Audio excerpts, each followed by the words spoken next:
तो हम यहाँ पे रिया को देखते हैं जो कि यहाँ पे मछली मार रही होती है कि तभी यहाँ पर आ जाते हैं 2 लोग जो कि उसे देखकर सोच रहे होते हैं ये तो बिल्कुल नई प्लेयर लगती है एंड इसे मार के हम इसका एक्सपीरियंस आसानी से ले सकते हैं। और ये सोचते हुए उनके ऊपर बहुत ज़्यादा यहाँ पे डेविल स्माइल आ जाती है एंड वो कहते हैं तो चलो आओ ना, रोके क्यों हुए हो, चलो इसे ख़त्म करते हैं। एंड इसी के साथ ही यहाँ पर वो लोग रिया की तरफ बढ़ने लगते हैं एंड यहाँ पे वो दोनों के दोनों दोस्त यहाँ पे बहुत ज़्यादा खुश थे क्योंकि इतना ज़्यादा कम लेवल का कैरेक्टर आखिरकार यहाँ पर डार्क सिटी में जो उन्हें दिख गया था हमें दिखाया जाता है। वो दोनों के दोनों उसके पीछे से एकदम तेज़ी से उसके ऊपर अटैक करने के लिए आ जाते हैं अपने हथियारों के साथ। और इसी के साथ हमें दिखाया जाता है जो रिया थी उसे इस बारे में कोई अंदाज़ा ही नहीं था कि अभी उसके ऊपर अटैक होने वाले हैं।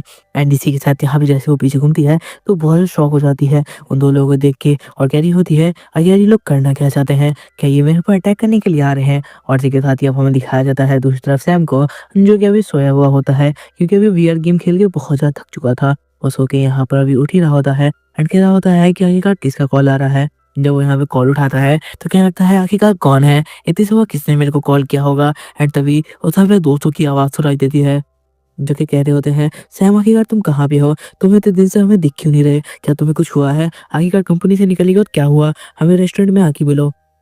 हमें दिखाया जाता है जो सैम के दोस्त होते हैं वो उसके लिए बहुत ज़्यादा यहाँ पे चिंता में थे एंड जी के साथ जो सैम होता है वो भी उनसे मिलने के लिए जाता है। हमें दिखाया जाता है डिनर के टाइम पे वो सब के सब एक साथ बैठे होते हैं एंड यहाँ पर वो लोग खा रहे होते हैं। तो एक लड़की जो कि सैम की टीम में थी वो यहाँ पे उसे कहने लगती है तुम्हें एक अच्छी सी जॉब फाइंड कर लेनी चाहिए। ये बात सुनते हुए यहाँ पर सैम कह रहा होता है बिल्कुल भी नहीं, मैं बिल्कुल भी कोई जॉब फाइंड करने के मूड में नहीं हूँ, फिलहाल तो अभी मेरे को दुख से पढ़ने दो जो कि इन कंपनी वालों ने ऊपर दिया है।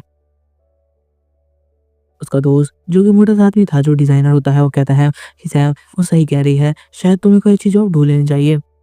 एंड वो लोग बात कर रहे होते हैं किस तरीके से उन कंपनी वालों ने उन सबको ये करके फायर करना स्टार्ट कर दिया है जो कि सैम के फ्रेंड्स हैं। एंड के साथ ही वो कहने लगते हैं कि यहाँ पर सैम को कंपनी से एक तरीके से अच्छी तरीके से उन लोगों ने सोच के निकाला है ताकि उन्हें कोई प्रॉब्लम भी ना हो और उनके हाथ में गेम भी लग जाए। और सच में उन लोगों ने गेम को अपना बना भी लिया है। यहाँ पे सैम कह रहा होता है लेकिन मैं नहीं चाहता कि वो गेम मेरे अलावा किसी और के पास रहे। मुझे पता है वो पैसे के लिए उस गेम में कुछ भी बदलाव कर सकते हैं, कुछ भी बेकार सी चीज़ें डाल सकते हैं एंड प्लेयर्स का बहुत ज़्यादा एक्सपीरियंस खराब हो सकता है और मैं ये सब होने नहीं दूँगा। और बहुत ज़्यादा गुस्से में आ जाता है ये बोलते हुए। तो हमें दिखाया जाता है उसकी फ्रेंड जो उसकी बातें सुन रही होती है वो गुस्से में आ जाती है एंड कह देती है सैम सच में तुम बिल्कुल भी यहाँ पे प्रैक्टिकल होके नहीं सोच रहे, तुम्हें एक अच्छी सी जॉब ढूंढ लेनी चाहिए जहाँ से तुम्हारी वापस अच्छी इनकम आनी स्टार्ट हो जाए और तो वैसे भी तुम्हें एक अच्छे और एक्सपीरियंस यहाँ पे बनाने वाले गेम हो। इसी के साथ ही यहाँ पर तुम्हें कोई भी अच्छी कंपनी हायर कर लेगी। उसका दोस्त यहाँ पे जो ग्राफिक डिज़ाइन होता है, वो भी कह रहा होता है, "अगर तुम चाहो तो हम लोग ये कंपनी छोड़ के तुम्हारे साथ आ सकते हैं।" ये बात सुनते हुए सैम कह रहा होता है, "नहीं, मैं बिल्कुल भी ऐसा नहीं चाहता कि तुम लोग मेरे वज़ह से उस कंपनी को छोड़ो। चाहे उसका पति ने मुझे धोखा ही क्यों ना दिया हो, लेकिन तुम उस कंपनी को नहीं छोड़ सकते।" और इसके साथ यहाँ पर वो कहने लगता है उससे, तब यहाँ पे वो लड़की कहने लगती है, "ऐसा कुछ भी नहीं है, हम तुम्हारे दोस्त हैं, अगर तुम चाहते हो हम लोग वापस से साथ आएँ एंड यहाँ पे एक और गेम बनाएँ, तो हम क्यों कर सकते हैं।" सैम कह रहा होता है, "नहीं, फिलहाल मेरा ऐसा कोई गेम बनाने का इरादा नहीं है। इस बार तो मैं सोच रहा हूँ कि अपने बनाए हुए गेम को डिस्ट्रॉय कर दूँ।" और ये बात सुनते हुए सब के सब अपनी जगह पे रुक जाते हैं। वो लोग सोच रहे होते हैं कि आखिर उन्होंने अभी क्या सुना? क्या सैम खुद के गेम को डिस्ट्रॉय करने की बात कर रहा है? लेकिन फिलहाल तो वो गेम उसके खुद के पास भी नहीं है। सैम हँसते कहता है, "हाँ, तुम्हें क्या लग रहा है कि मैं सच में उन लोगों को छोड़ने वाला हूँ? नहीं, वो चाहे कितने भी कंपनी का मालिक हो या कितना भी बड़ा आदमी हो, उसने मेरे गेम को आखिरकार मेरे से छीना है। मैं उससे सारा कुछ छीन लूँगा।" और इसके साथ ही यहाँ पे जो माहौल होता है बहुत ज़्यादा टेंस हो जाता है। हम देखते हैं उसकी दोस्त जो कि अब गुस्से में आ चुकी होती है क्योंकि सैम फालतू में ही उन बड़ी कंपनी वालों से पंगा लेने जा रहा है। सैम शांति से उसे देख रहा होता है एंड वो यहाँ पर बहुत ज़्यादा शराब पीने लगती है और पीते हुए कह रही होती है, "सैम सच में तुम्हारा दिमाग खराब हो चुका है। तुम्हें थोड़ा-सा प्रैक्टिकल होके सोचना चाहिए। आखिरकार तुम यहाँ पे क्या करने की कोशिश कर रहे हो? वो कंपनी वाले बहुत पैसे वाले हैं। अगर वो चाहे तो तुम्हारे साथ तुम्हारा जो सर्टिफिकेट है वो भी तुमसे छीन लेंगे, जिस वज़ह से तुम किसी भी कंपनी में एंटर नहीं कर पाओगे।" एंड यहाँ पर वो कह रही होती है, "तुम्हें ऐसा कुछ भी नहीं करना चाहिए। मैंने तुम्हें वो गेम बनाते हुए देखा है, तुमने इसे बहुत मेहनत से बनाया था, लेकिन इसका मतलब ये नहीं है कि तुम्हारा गेम नहीं हुआ है, तुम इसे डिस्ट्रॉय कर दोगे।" ये बात सुनते हुए सैम शांति से उसकी बातें सुन रहा होता है और लड़की कह रही होती है, "हमें पास्ट को भूल के अपने फ्यूचर को देखना चाहिए।" और इसी के साथ ही कहती है कि तुम्हें अपने फ्यूचर पे ध्यान देना चाहिए, आखिरकार तुम उस गेम को क्यों डिस्ट्रॉय करने में लगे हो? उसका दोस्त भी कहने लगता है, "हाँ, बिल्कुल सैम, वो बिल्कुल सही कह रही है। आखिरकार तुम्हें क्या करने में लगी हो? तुम्हें तो यहाँ पर आगे बढ़ना चाहिए, तुम्हारा फ्यूचर बहुत ब्राइट हो सकता है।" ये बात सुनते हुए सैम शांत होता है एंड यहाँ पे सब उसके जवाब का वेट कर रहे थे। सैम कहता है नहीं, इस बार मैंने इरादा कर लिया है, मैं अपना बदला लेकर आऊँगा। आखिरकार मैं पीछे नहीं हट सकता, क्योंकि अगर मैं पीछे हट गया तो फिर यहाँ पर वो लोग मेरे गेम के साथ क्या करेंगे वो तुम भी जानते हो। वो सारी चीज़ सेल कर देंगे, एक-एक करके मेरे गेम में इतने ज़्यादा बदलाव होंगे कि गेम खराब कर देंगे वो लोग, सिर्फ़ इसलिए ताकि इन्वेस्टर बहुत ज़्यादा पैसे निकाल पाएँ। ये बात सुनते ही उसकी दोस्त शांत हो जाती है, क्योंकि वो जानती है कि एक गेमर के लिए एक्सपीरियंस कितना गंदा होगा और साथ-साथ एक गेम डेवलपर जिसने अपनी मेहनत से इस गेम को बनाया है उसके लिए कितना बुरा है। फिर उसके बाद वो अपने दोस्त को चीखते हुए कहता है, और तुम लोग कंपनी छोड़ने की बात कर रहे हो, मुझे गुस्सा मत दिलाओ, चाहे मेरा पंगा क्यों ना हो, लेकिन तुम लोग मेरी वज़ह से उस कंपनी को छोड़ रहे हो, अपनी इनकम खराब कर रहे हो। तुम लोग अपना फ्यूचर ब्राइट करके रखो। आखिर तुम लोग मेरे पीछे क्यों आ रहे हो? क्योंकि यहाँ पर मैं नहीं चाहता कि मेरी वज़ह से तुम लोग को प्रॉब्लम हो। और इसके साथ ही वो यहाँ पर ड्रिंक डालने लगता है और पीते हुए कह रहा होता है कि मेरी वज़ह से मेरे पीछे आने की ज़रूरत नहीं है। सिर्फ़ इसलिए कि उन लोगों ने मुझे धोखा दिया, तुम उस कंपनी को नहीं छोड़ सकते, क्योंकि वहाँ से तुम्हारी अच्छी इनकम जनरेट होती है और यहाँ तक कि तुम्हारी तो एक बच्ची भी है। तो तुम आखिरकार मेरे पीछे क्यों आ रहे हो? उसके दोस्त की शादी हो चुकी थी एंड उसकी एक बेटी होती है। सैम गुस्से में आ चुका था, क्योंकि वो यहाँ पर कंपनी छोड़ने की बात कर रहा था सिर्फ़ अपने दोस्त के लिए एंड वो अपनी फैमिली को बिल्कुल भी नहीं देख रहा था। आखिर ये क्या चीज़ है? तुम ये क्या कर रहे हो? और ये कहते हुए वो गुस्से में पापा से शराब पीने लगता है। एंड कह रहा होता है, मैं पापा से तुम लोग की मुझे ये बातें ना सुनो, मेरे वजह से किसी और का फ्यूचर नहीं खराब होना चाहिए। उस गेम को मैंने बनाया था और मैं डिस्ट्रॉय करूँगा, ये मेरे हाथों में है, और अगर मैं खुद की लाइफ भी डिस्ट्रॉय करता हूँ तो कोई बात नहीं। दूसरी तरफ हमें दिखाया जाता है उन लोगों को जो कि यहाँ पे रूही के ऊपर अटैक करने के लिए आ रहे होते हैं तेज़ी से, एंड रूही किसी तरीके से और डॉज करी होती है, हेल्प करी होती है। ये तो बहुत ज़्यादा खतरनाक है, आखिरकार ये लोग मेरे पे अटैक करने के लिए क्यों आ रहे हैं? एंड तभी हमें दिखाया जाता है रूही साइड हो जाती है एंड वो जो अटैक होता है उसके साइड में आ जाता है, और यहाँ पे एकदम से रूही बच जाती है, क्योंकि उसने बहुत ज़्यादा प्रैक्टिस करी है कुछ टाइम पहले ही, तो उसका एक्सपीरियंस बढ़ चुका होता है। वो लोग सोच रहे होते हैं कि इसके पास तो जितनी हमने सोची थी उससे ज़्यादा पावर है, आखिर ऐसा होना कैसे मुमकिन है? और यहाँ पे रूही उससे समझाने की कोशिश करती होती है, ऐसी तो हमारी कोई फाइट भी नहीं, तो आखिर तुम मुझ पर अटैक क्यों कर रहे हो? ये बात सुनते हुए वो अंधे बिल्कुल भी उसकी बातें नहीं सुन रहे होते एंड पापा से कहते हैं, इस लड़की को मारना हार्ड है, लेकिन हम लोग इसे छोड़ के नहीं जा सकते, अब पंगे ले लिया है तो इसको खत्म ही करके जाएंगे यहाँ से। और इसी के साथ ही वही कह रही होती है, तुम लोग अभी भी जा सकते हो, मैं तुम्हारे पीछे बिल्कुल भी नहीं करने वाली। एंड इसी के साथ ही इनोसेंट लुक दे रही होती है कि उसे छोड़ दें, लेकिन यहाँ पे वो दोनों गुस्से में होते हैं एंड कह रहे होते हैं, अब तो हम लोग इसे मार कर ही जाएँगे, इसका एक्सपीरियंस शायद ज़्यादा हो सकता है। एंड इसी के साथ अब वो दोनों और ज़्यादा गुस्से में उसके ऊपर बर्ज़र्क मोड में अटैक कर देते हैं। और इसी के साथ ही हमें दिखाया जाता है रूही को, जो कि कह रही होती है, लगता है मेरा काम वापस से खत्म होने वाला है और मास्टर जब आएँगे तो वो मेरे को रिवाइव कर देंगे। लेकिन मैं मरना नहीं चाहती, मैं यहाँ पर एक बार ही वैसी गेम में मर चुकी हूँ। और तभी वो यहाँ पर देखने लगती है उन लोगों को जो उसके ऊपर तेजी से अटैक करने के लिए आ रहे होते हैं एंड कह रही होती है, शायद मेरा वापस से गेम में लास्ट वक़्त आ चुका है।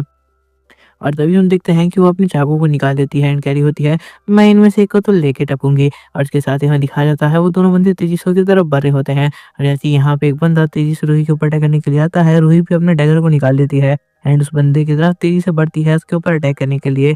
एंड अब हमें दिखाया जाता है कि यहाँ पर दूसरी तरफ से जो दूसरा बंदा होता है वो भी रूही के ऊपर अटैक करने के लिए आता है एंड वो अपने पंच से उसके ऊपर अटैक कर रहा होता है, क्योंकि उसका हाथ पूरा स्टील का था, तो इस वजह से वो अटैक बहुत ज़्यादा पावरफुल रहता है। लेकिन तभी वो लोग देखते हैं कि आखिर यहाँ पे क्या हो रहा है। वो दोनों सिर्फ देख के हैरान होते हैं कि यहाँ पर रूही जो है वो अकेले नहीं है, जिसे वो अकेले समझ रहे थे, असल में उसके साथ कोई और बंदा है।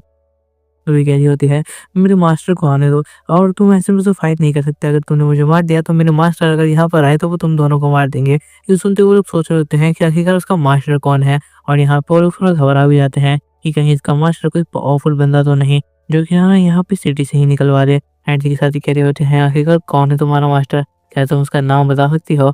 ये बात सुनते हुए दूसरी तरफ रूही सोचती होती है कि मेरे मास्टर का नाम, तो क्या मुझे अपने मास्टर का नाम बताना चाहिए? एंड वो कहती है कि मेरे मास्टर का नाम सैम है। ये सुनने के बाद वो लोग शॉक हो जाते हैं एंड कह रहे होते हैं, ऐसा नाम तो हमने कभी लाइफ में सुना ही नहीं। और इसके साथ यहाँ पे रूही अपनी चाकू निकाल लेती है एंड कह रही होती है कि देख लेना, अगर तुमने उस पर अटैक किया तो मेरे मास्टर तुम दोनों को ही फिनिश कर देंगे, क्योंकि वो बहुत ज़्यादा पावरफुल है। ये बात सुनते हुए वो दोनों सोच रहे होते हैं, मैंने तो आज तक इसके मास्टर का नाम ही नहीं सुना। वो दोनों याद करने की कोशिश कर रहे होते हैं क्या कि जैसे किसी बड़े आदमी का नाम वो जानते हैं जिसका नाम सैम हो, लेकिन उनमें से किसी को भी याद नहीं आता। और वो लोग कह रहे होते हैं, नहीं नहीं, मुझे ऐसा कुछ याद नहीं है कि कोई बड़ा आदमी जो बहुत ज़्यादा पावरफुल हो इस जगह पे, इस डार्क सिटी में, उसका नाम सैम हो। आई थिंक ये कोई नया बंदा है जो कि डार्क सिटी में आया है। उनसे दोस्त कह रहा होता है, हाँ बिल्कुल तुम सही कह रहे हो, मैंने भी ऐसा किसी ऐसे बंदे का नाम नहीं सुना जो इतना ज़्यादा पावरफुल हो और गेम के अंदर हो डार्क सिटी में। और तभी हमें रूही सोच रही होती है, ऑब्वियसली ये लोग मेरे मास्टर का नाम कैसे सुन सकते हैं, क्योंकि मेरे मास्टर तो एक गेम डेवलपर हैं, और इसी के साथ ही उन्होंने तो पूरा गेम बनाया है, उसका नाम तो यहाँ पे फ्रंट पेज पे लिखा होगा गेम के बियर में। इसी के साथ ही हमें दिखाया जाता है, यहाँ पे बंदे कह रहे होते हैं, देखो लड़की हम तुम्हारे मास्टर को नहीं जानते, अगर वो पावरफुल होता तो हम तुम्हें छोड़ देते हैं, लेकिन अब तुम खत्म होने वाली हो। इसके साथ ही एक बंदा अपना बो निकालता है एंड जो एरो होता है वो यहाँ पर हुई रिया की तरफ तेज़ी से यहाँ पे पुट कर देता है और यहाँ पे खुश होते हुए कह रहा होता है, अब तुम मरने वाली हो, तो लड़की तुम तैयार हो जाओ मरने के लिए। एंड इसी के साथ ही तेज़ी से वो जो एरो होता है वो बढ़ रहा होता है यहाँ पे रिया की तरफ। एंड वो घबराते हुए सोच रही होती है कि शायद उसका अब लास्ट वक़्त आ चुका है एंड उसके टपकने का टाइम भी आ गया है, तो यहाँ पे रजिस्टर के ज़्यादा फ़ायदा नहीं है। एंड जो एरो होता है वो तेज़ी से उसकी तरफ आने लगते हैं। तेज़ी से 3-4 एरो लगातार उसकी तरफ आने लगते हैं एंड ये देखने के बाद रिया को लगता है कि उसका वक़्त आ चुका है, लेकिन फिर भी वो अपनी पूरी ताकत से लड़ती है। हमें दिखाया जाता है कि वो अपनी पूरी ताकत से लड़ी होती है एंड अपनी स्पीड की मदद से आसानी से जितने भी एरो होते हैं उसे कट कर देती है एंड डॉज भी कर लेती है। वो लड़के सोच रहे होते हैं कि आखिर इस लड़की के अंदर इतनी पावर कहाँ से आ रही है? ये हमारे एरो को भी डॉज कर ले रही है, हमारे से फाइट भी कर पा रही है, ऐसा कैसे मुमकिन है? तभी वो और भी ज़्यादा एरो उनकी तरफ यहाँ पे भेज देते हैं। रिया कह रही होती है तो बहुत सारे एरोज़ हैं। तभी वो देखती है कि कुछ एरो से टकराने से पहले यहाँ पे उसका जो डैगर होता है वो पूरी तरीके से टूट जाता है एंड वो सोच रही होती है कि वो खत्म होने वाली है और कह रही होती है कि यार मेरा डैगर कैसे टूट सकता है? ये तो पावरफुल था, लेकिन उसे पता समझ में आ चुका था कि लो लेवल का डैगर होने की वजह से उसका जो डैगर है इतनी आसानी से टूट गया है। एंड अभी हम दिखाया जाता है जो एक एरो होता है वो तेज़ी से आके रिया के सर में घुस जाता है। एंड रिया यहाँ पे सोच रही होती है शायद उसका काम यहाँ पे खत्म हो चुका है, उसी के साथ वो वहाँ पे गिर जाती है। वो कह रही होती है उसने कितने सारे हमारे एरो वेस्ट कर दिए, इसकी वजह से हमें कितने सारे एरो इस्तेमाल करने पड़ गए। आखिरकार ये करना क्या चाहती थी? तभी वो दोनों देखते हैं रिया जो होती है वो ज़मीन पे लेटी हुई होती है, लेकिन वो लोग ये चीज़ देख के हैरान थे कि यहाँ पर तो रिया है और असल में जिंदा है।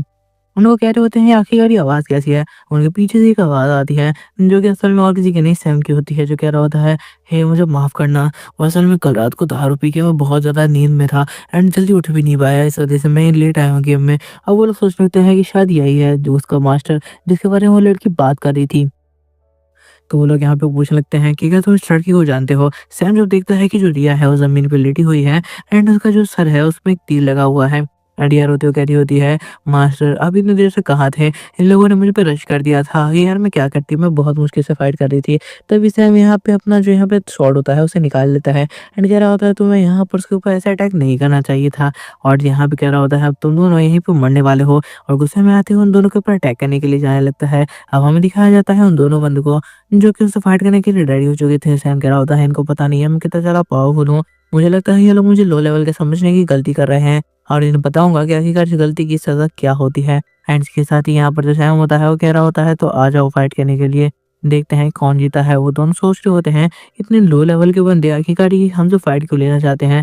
लेकिन हम देखते हैं सैम को जो तेज़ी से अपनी स्वॉर्ड के साथ उन लोगों की तरफ बढ़ने लगता है। कह रहा होता है मैं तुम दोनों को एक साथ ही खत्म कर दूँगा। वो एक बंदे की बॉडी के साइड से होता हुआ निकल जाता है। वो ना सोच रहा होता है कि शायद वो मरने वाला है 2 हिस्सों में कट के और कह रहा होता है नहीं, नहीं मेरे को तो कुछ भी नहीं हुआ और कह रहा होता है हाँ, हाँ, मुझे लगता है तुम्हारी स्वॉर्ड ज़्यादा पावरफुल नहीं है। तूने गलत स्वॉर्ड से मेरे ऊपर अटैक कर दिया है। एंड यहाँ पे सैम सोचने लगता है ये लो लेवल की स्वॉर्ड है शायद इस वजह से उसके ऊपर असर नहीं हुआ। क्या ऐसा हो सकता है? एंड तभी वो पीछे मुड़ के देखने लगता है उस बंदे को जिसके ऊपर सच में कुछ भी ऐसा नहीं हुआ था और तभी उसका दूसरा दोस्त आता है जो कि सैम के ऊपर एक पंच मारता है, जो कि पंच बहुत ज़्यादा पावरफुल था और तभी हम देखते हैं लेकिन उसको भी चोट लगती है एंड वो कहने लगता है कि आखिर ये क्या कर रहा है? तभी हम देखते हैं सैम को जिसने भी अटैक कर दिया था उस बंदे के ऊपर जो कि उसे पंच मारने के लिए आया हुआ था। और हम देखते हैं सैम को जो कि पंच खाने के बाद तेज़ी से जाने लगता है दूर की तरफ क्योंकि वो हवा में उछल चुका था। तो तभी यहाँ पे सैम एक जगह पे लैंड करता है एंड अपनी स्वॉर्ड के साथ अपने आप को सँभालता है एंड इसी के साथ जो बंदा था वो तेज़ी से सैम की तरफ रश कर देता है उसके ऊपर अटैक करने के लिए। लेकिन तभी हम सैम को देखते हैं जो कि एक बॉटल जिसको यहाँ पे कुछ टाइम पहले उसने एक्वायर किया था और उससे वो फेंक देता है उन बंदों की तरफ। जैसे ही वो फेंकता है तो वहाँ पे एक अजीब सा धमाका होता है बहुत तेज़ सा और सैम कह रहा होता है मैं ये सारा कुछ खुद बनाया है, तो मुझे पता है कि चीज़ें कैसे इस्तेमाल करनी है एंड वक़्त आ चुका है। असल में इसमें एक पॉइज़न होता है जिससे सामने वाले की पावर थोड़ी-सी कम हो जाती है और इसका मदद से अभी यहाँ पर सैम उन दोनों से फाइट आराम से करने वाला है। हमें दिखाया जाता है जो दूसरा बंदा होता है वो अपने दोस्त को कहता है, ये तुम कर क्या रहे हो? तुम्हें उसे ठीक से फाइट करनी चाहिए। लेकिन तभी वो देखता है कि सैम यहाँ पे उसके पीछे आ रहा है, तो वो यहाँ पे उससे भागने लगता है। अब हमें दिखाया जाता है सैम ने जो बोतल होती है उसको वापस से वहाँ से उठा लिया था, क्योंकि वो बोतल आगे भी सैम के काम आने वाली होती है। तभी हम देखते हैं कि एक अजीब-सी रोशनी वहाँ पे चमक लगती है। वो लोग ये कह होते हैं, आखिरकार यहाँ पे हो क्या रहा है और आखिरकार ये चीज़ें कैसे हो रही हैं? तभी वो देखते हैं सामने की तरफ अंधेरे में से जो सैम होता है वो निकल के आ रहा होता है एंड कह रहा होता है तुम लोग चाहे मुझसे कितना भी छुप लो लेकिन बचने वाले नहीं हो। और इसके साथ वो देख पाता है कि जो सैम है उसकी एचपी लगातार बूस्ट होती जा रही है, गिरने के बजाय उसकी एचपी बढ़ रही होती है एंड वो सैम जो होता है उन दोनों की तरफ बढ़ रहा होता है। वो लोग घबरा जाते हैं एंड वो लोग सोचने लगते हैं कि शायद उनको वो मारने के लिए आ रहा है, जिस वजह से वो लोग यहाँ से भागने का ट्राई करने लगते हैं। यहाँ पे वो बंदा अपने दोस्त को कहता है कि जल्दी से कोई तरीका निकालो जिससे हम यहाँ से भाग पाएँ। हमें दिखाया जाता है कि यहाँ पर जो सैम होता है वो लोग के ऊपर अटैक करने के लिए आगे आ रहा होता है एंड कह रहा होता है तुम में से कोई नहीं बचने वाला। तभी हमें दिखाया जाता है कि एक बंदा अपनी एचपी को हील करता है एक पोशन पीने के बाद और कह रहा होता है कि शायद हमें वापस से उसे फाइट करने का ट्राई करना चाहिए, अब हम उसे फाइट कर सकते हैं। और यहाँ पे दूसरा दोस्त कह देता है नहीं, मुझे लगता है वो हिडन क्वेस्ट का प्लेयर्स हैं जो कि बहुत ज़्यादा पावरफुल हैं लेकिन वो अपनी पावर्स को शो नहीं कर रहे, तो हमें शायद उनसे बच के यहाँ से निकलना चाहिए। अगर हम उनसे बार बार फाइट लेने का ट्राई करेंगे तो हो सकता है कि वो हमें ख़त्म भी कर दें एंड तो पता है कि अगर वो ख़त्म हो गए तो इस आईडी से आया बहुत ज़्यादा मुश्किल हो जाएगा, हम दूसरी आईडी से आ सकते हैं। और इसके साथ हम सभी को देखते हैं जो कि यहाँ पे गुस्से में होता है एंड कह रहा होता है कि तुम दोनों मरने वाले हो। और इसके साथ ही वो बंदे घबराते हुए कह रहे होते हैं कि हमें यहाँ से भागना होगा। हमें दिखाया जाता है कि यहाँ पर बंदे घबरा चुके थे और इसी के साथ जो सैम होता है वो कह रहा होता है कि तुम लोग नहीं बचोगे। हमें दिखाया जाता है उस बंदे को जो कि यहाँ पे कह रहा होता है मैं तुमसे फाइट करूंगा और मैं तुम्हें दिखाऊंगा कि आखिरकार मेरी पावर क्या है।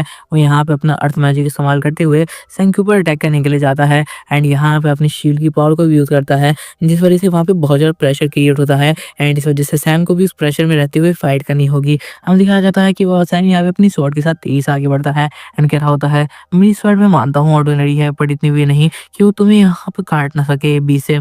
एंड देखिए साथ ही वो अंदर खुद होते हुए कह रहा होता है अब ये खुद मेरी तरफ आ रहा है तो यहाँ पे ये मरने वाला है, क्योंकि ये जानता नहीं है कि अर्थ मैजिक इस्तेमाल करने के बाद मेरी पावर कितनी ज़्यादा हो जाती है और प्रेशर में रहने की वजह से ये अटैक भी नहीं कर पाएगा। तभी सैम यहाँ पे अटैक करने के लिए हवा में कूद जाता है एंड अपनी स्वॉर्ड से अटैक कर देता है। हमें दिखाया जाता है वो बंदा जो कि शील्ड मैजिक से यहाँ पे अपने आप को दूसरा से शील्ड भी कर लेता है ताकि सैम के अटैक का उसके ऊपर ज़्यादा असर ना हो। हमें दिखाया जाता है उसके ऊपर सच में इसका ज़्यादा असर नहीं हो रहा था, बट सैम कह रहा होता है कि रुको, इतनी आसानी से तुम्हें क्या लगता है कि तुम उससे बच जाओगे? बिल्कुल भी नहीं। अभी तो इस गेम को मैंने स्टार्ट किया है खेलना और अब हमें दिखाया जाता है वो यहाँ पे उसके ऊपर अटैक करने के लिए वापस से आ रहा होता है। सैम कह रहा होता है मैं तुम्हें यहाँ पर मार डालूँगा, तुम इस चीज़ की चिंता मत करो कि तुम यहाँ से ज़िंदा वापस आने वाले भी हो। और इसी के साथ ही सैम यहाँ पे तो घूमने लगता है। हम दिखाया जाता है वो बंदा यहाँ पे अपने आप को शील्ड बना के रोक के रखता है ताकि इसके ऊपर कोई असर ना हो अटैक का, लेकिन सैम हर अलग-अलग जगह से उसके ऊपर अटैक कर रहा होता है ताकि उसकी शील्ड को धीरे से ब्रेक कर पाए। हमें दिखाया जाता है दूसरा बंदा जो उसका दोस्त होता है उसे कह रहा होता है कि तुम समझ नहीं पा रहे, वो तुम्हारी शील्ड को धीरे-धीरे ब्रेक कर रहा है, वो हर तरफ से तुम्हारे ऊपर अटैक कर रहा है जिस वज़ह से तुम्हारी शील्ड ब्रेक हो रही है, अटैक करो उसपे। तभी वो बंदा सैम के ऊपर अटैक करने के लिए तेज़ी से आसमान में उछलता है और अपने पावरफुल पंच के साथ नीचे आ लगता है। सैम कह रहा होता है हाँ, लग ही रहा था ये इस पावर का इस्तेमाल करेगा, अब इससे बचना थोड़ा मुश्किल है यार, आखिरकार इससे मैं कैसे बचूँ? एंड इसी के साथ ही यहाँ पे हमें दिखाया जाता है वो बंदा नीचे लैंड करता है एंड जैसे ही वो एक पंच मारता है तो वहाँ की ज़मीनें फटने लगती हैं एंड इसी के साथ ही सैम कह रहा होता है शिट, मुझे जैसा लग रहा था। एंड तभी सैम दूर जाके गिरता है क्योंकि यहाँ पे प्रेशर बहुत ज़्यादा था, इसी वजह से यहाँ पे ज़मीन फटने लगती है। एंड यहाँ पर सैम कह रहा होता है ये बंदा सच में पावरफुल है, लगता है ये एक एक्सपीरियंस प्लेयर है। वो बंदा क्या लगता है फाइनली लग तो रहा है कि अब मैं उसे पीछे ढकेल ही दूँगा। एंड इसी के साथ तभी वो देखता है कि यहाँ पे उसे लग रहा था कि उसने सैम को ख़त्म कर दिया है, बट वो देखता है कि जो सैम होता है वो अभी भी ज़िंदा था और इसके साथ ही वो यहाँ पे अपनी छोटी-सी नाइफ़ के साथ उस बंदे से फाइट करने के लिए वापस से रेडी हो जाता है एंड खड़ा हो जाता है। वो बंदा ये चीज़ देख के बहुत ज़्यादा हैरान था कि सैम अभी तक ज़िंदा है एंड उसे फाइट करने के लिए वापस लाइफ़ लेके रेडी हो चुका है। उसका दोस्त कहने लगता है मैंने तुमसे पहले ही कहा था कि हमें यहाँ पे होल्ड करके पीछे से निकल जाना चाहिए था।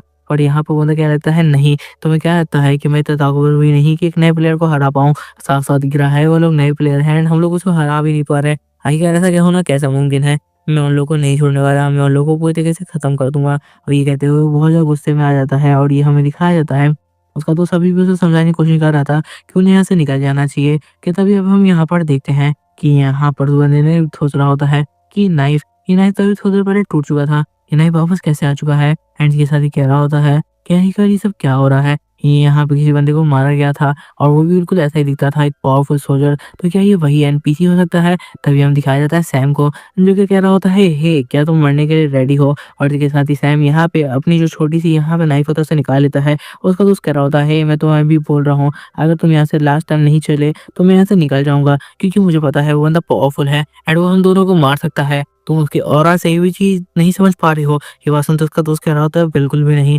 अगर मैं यहाँ से आज भाग गया तो फिर यहाँ पे मेरी बहुत गंदी बेइज़्ज़ती होने वाली है। मैं इस बंदे को मज़ा चढ़ा के जाऊँगा। हम सैम को दिखाया जाता है जो कि डार्क लॉर्ड का ऑरा यूज़ करता है।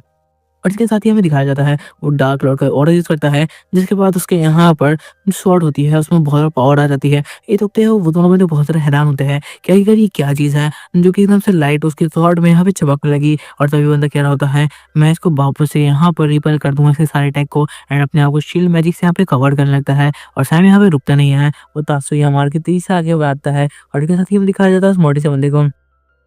जो कह रहा होता है, मैं इसे नहीं छोड़ूँगा, लेकिन तब तक वो यहाँ पे कुछ और क्या पता या फिर सैम के ऊपर अटैक कर पाता। सैम तेज़ी से उसके साइड से निकल जाता है। वो अंदर क्या रहता है, ये क्या हुआ? उसका दोस्त भी बहुत ज़्यादा हैरान होता है ये देखते हुए कि सैम तेज़ी से उसकी साइड से निकल चुका है और सैम की तलवार जो कि अब थोड़ी बहुत खून से बंधी होती है। एंड जी के साथ हमें दिखाया जाता है, वो बंदा वहीं पे डिसअपीयर होना स्टार्ट हो जाता है कि असल में वो बंदा मारा जा चुका है, इसलिए वो धीरे-धीरे डिसअपीयर होने लगता है और पूरी तरीके से कुछ देर में वो डिसअपीयर हो ही जाता है। हमें दिखाया जाता है, उसका दोस्त सोच रहा होता है कि अरे ये क्या हुआ? क्योंकि एक-एक करके यहाँ पे उन दोनों को लगभग सैम ने खत्म ही कर दिया था। इसके साथ ही दूसरा बंदा वहाँ से भाग जाता है एंड कह रहा होता है, फाइनली मैं उससे बच गया।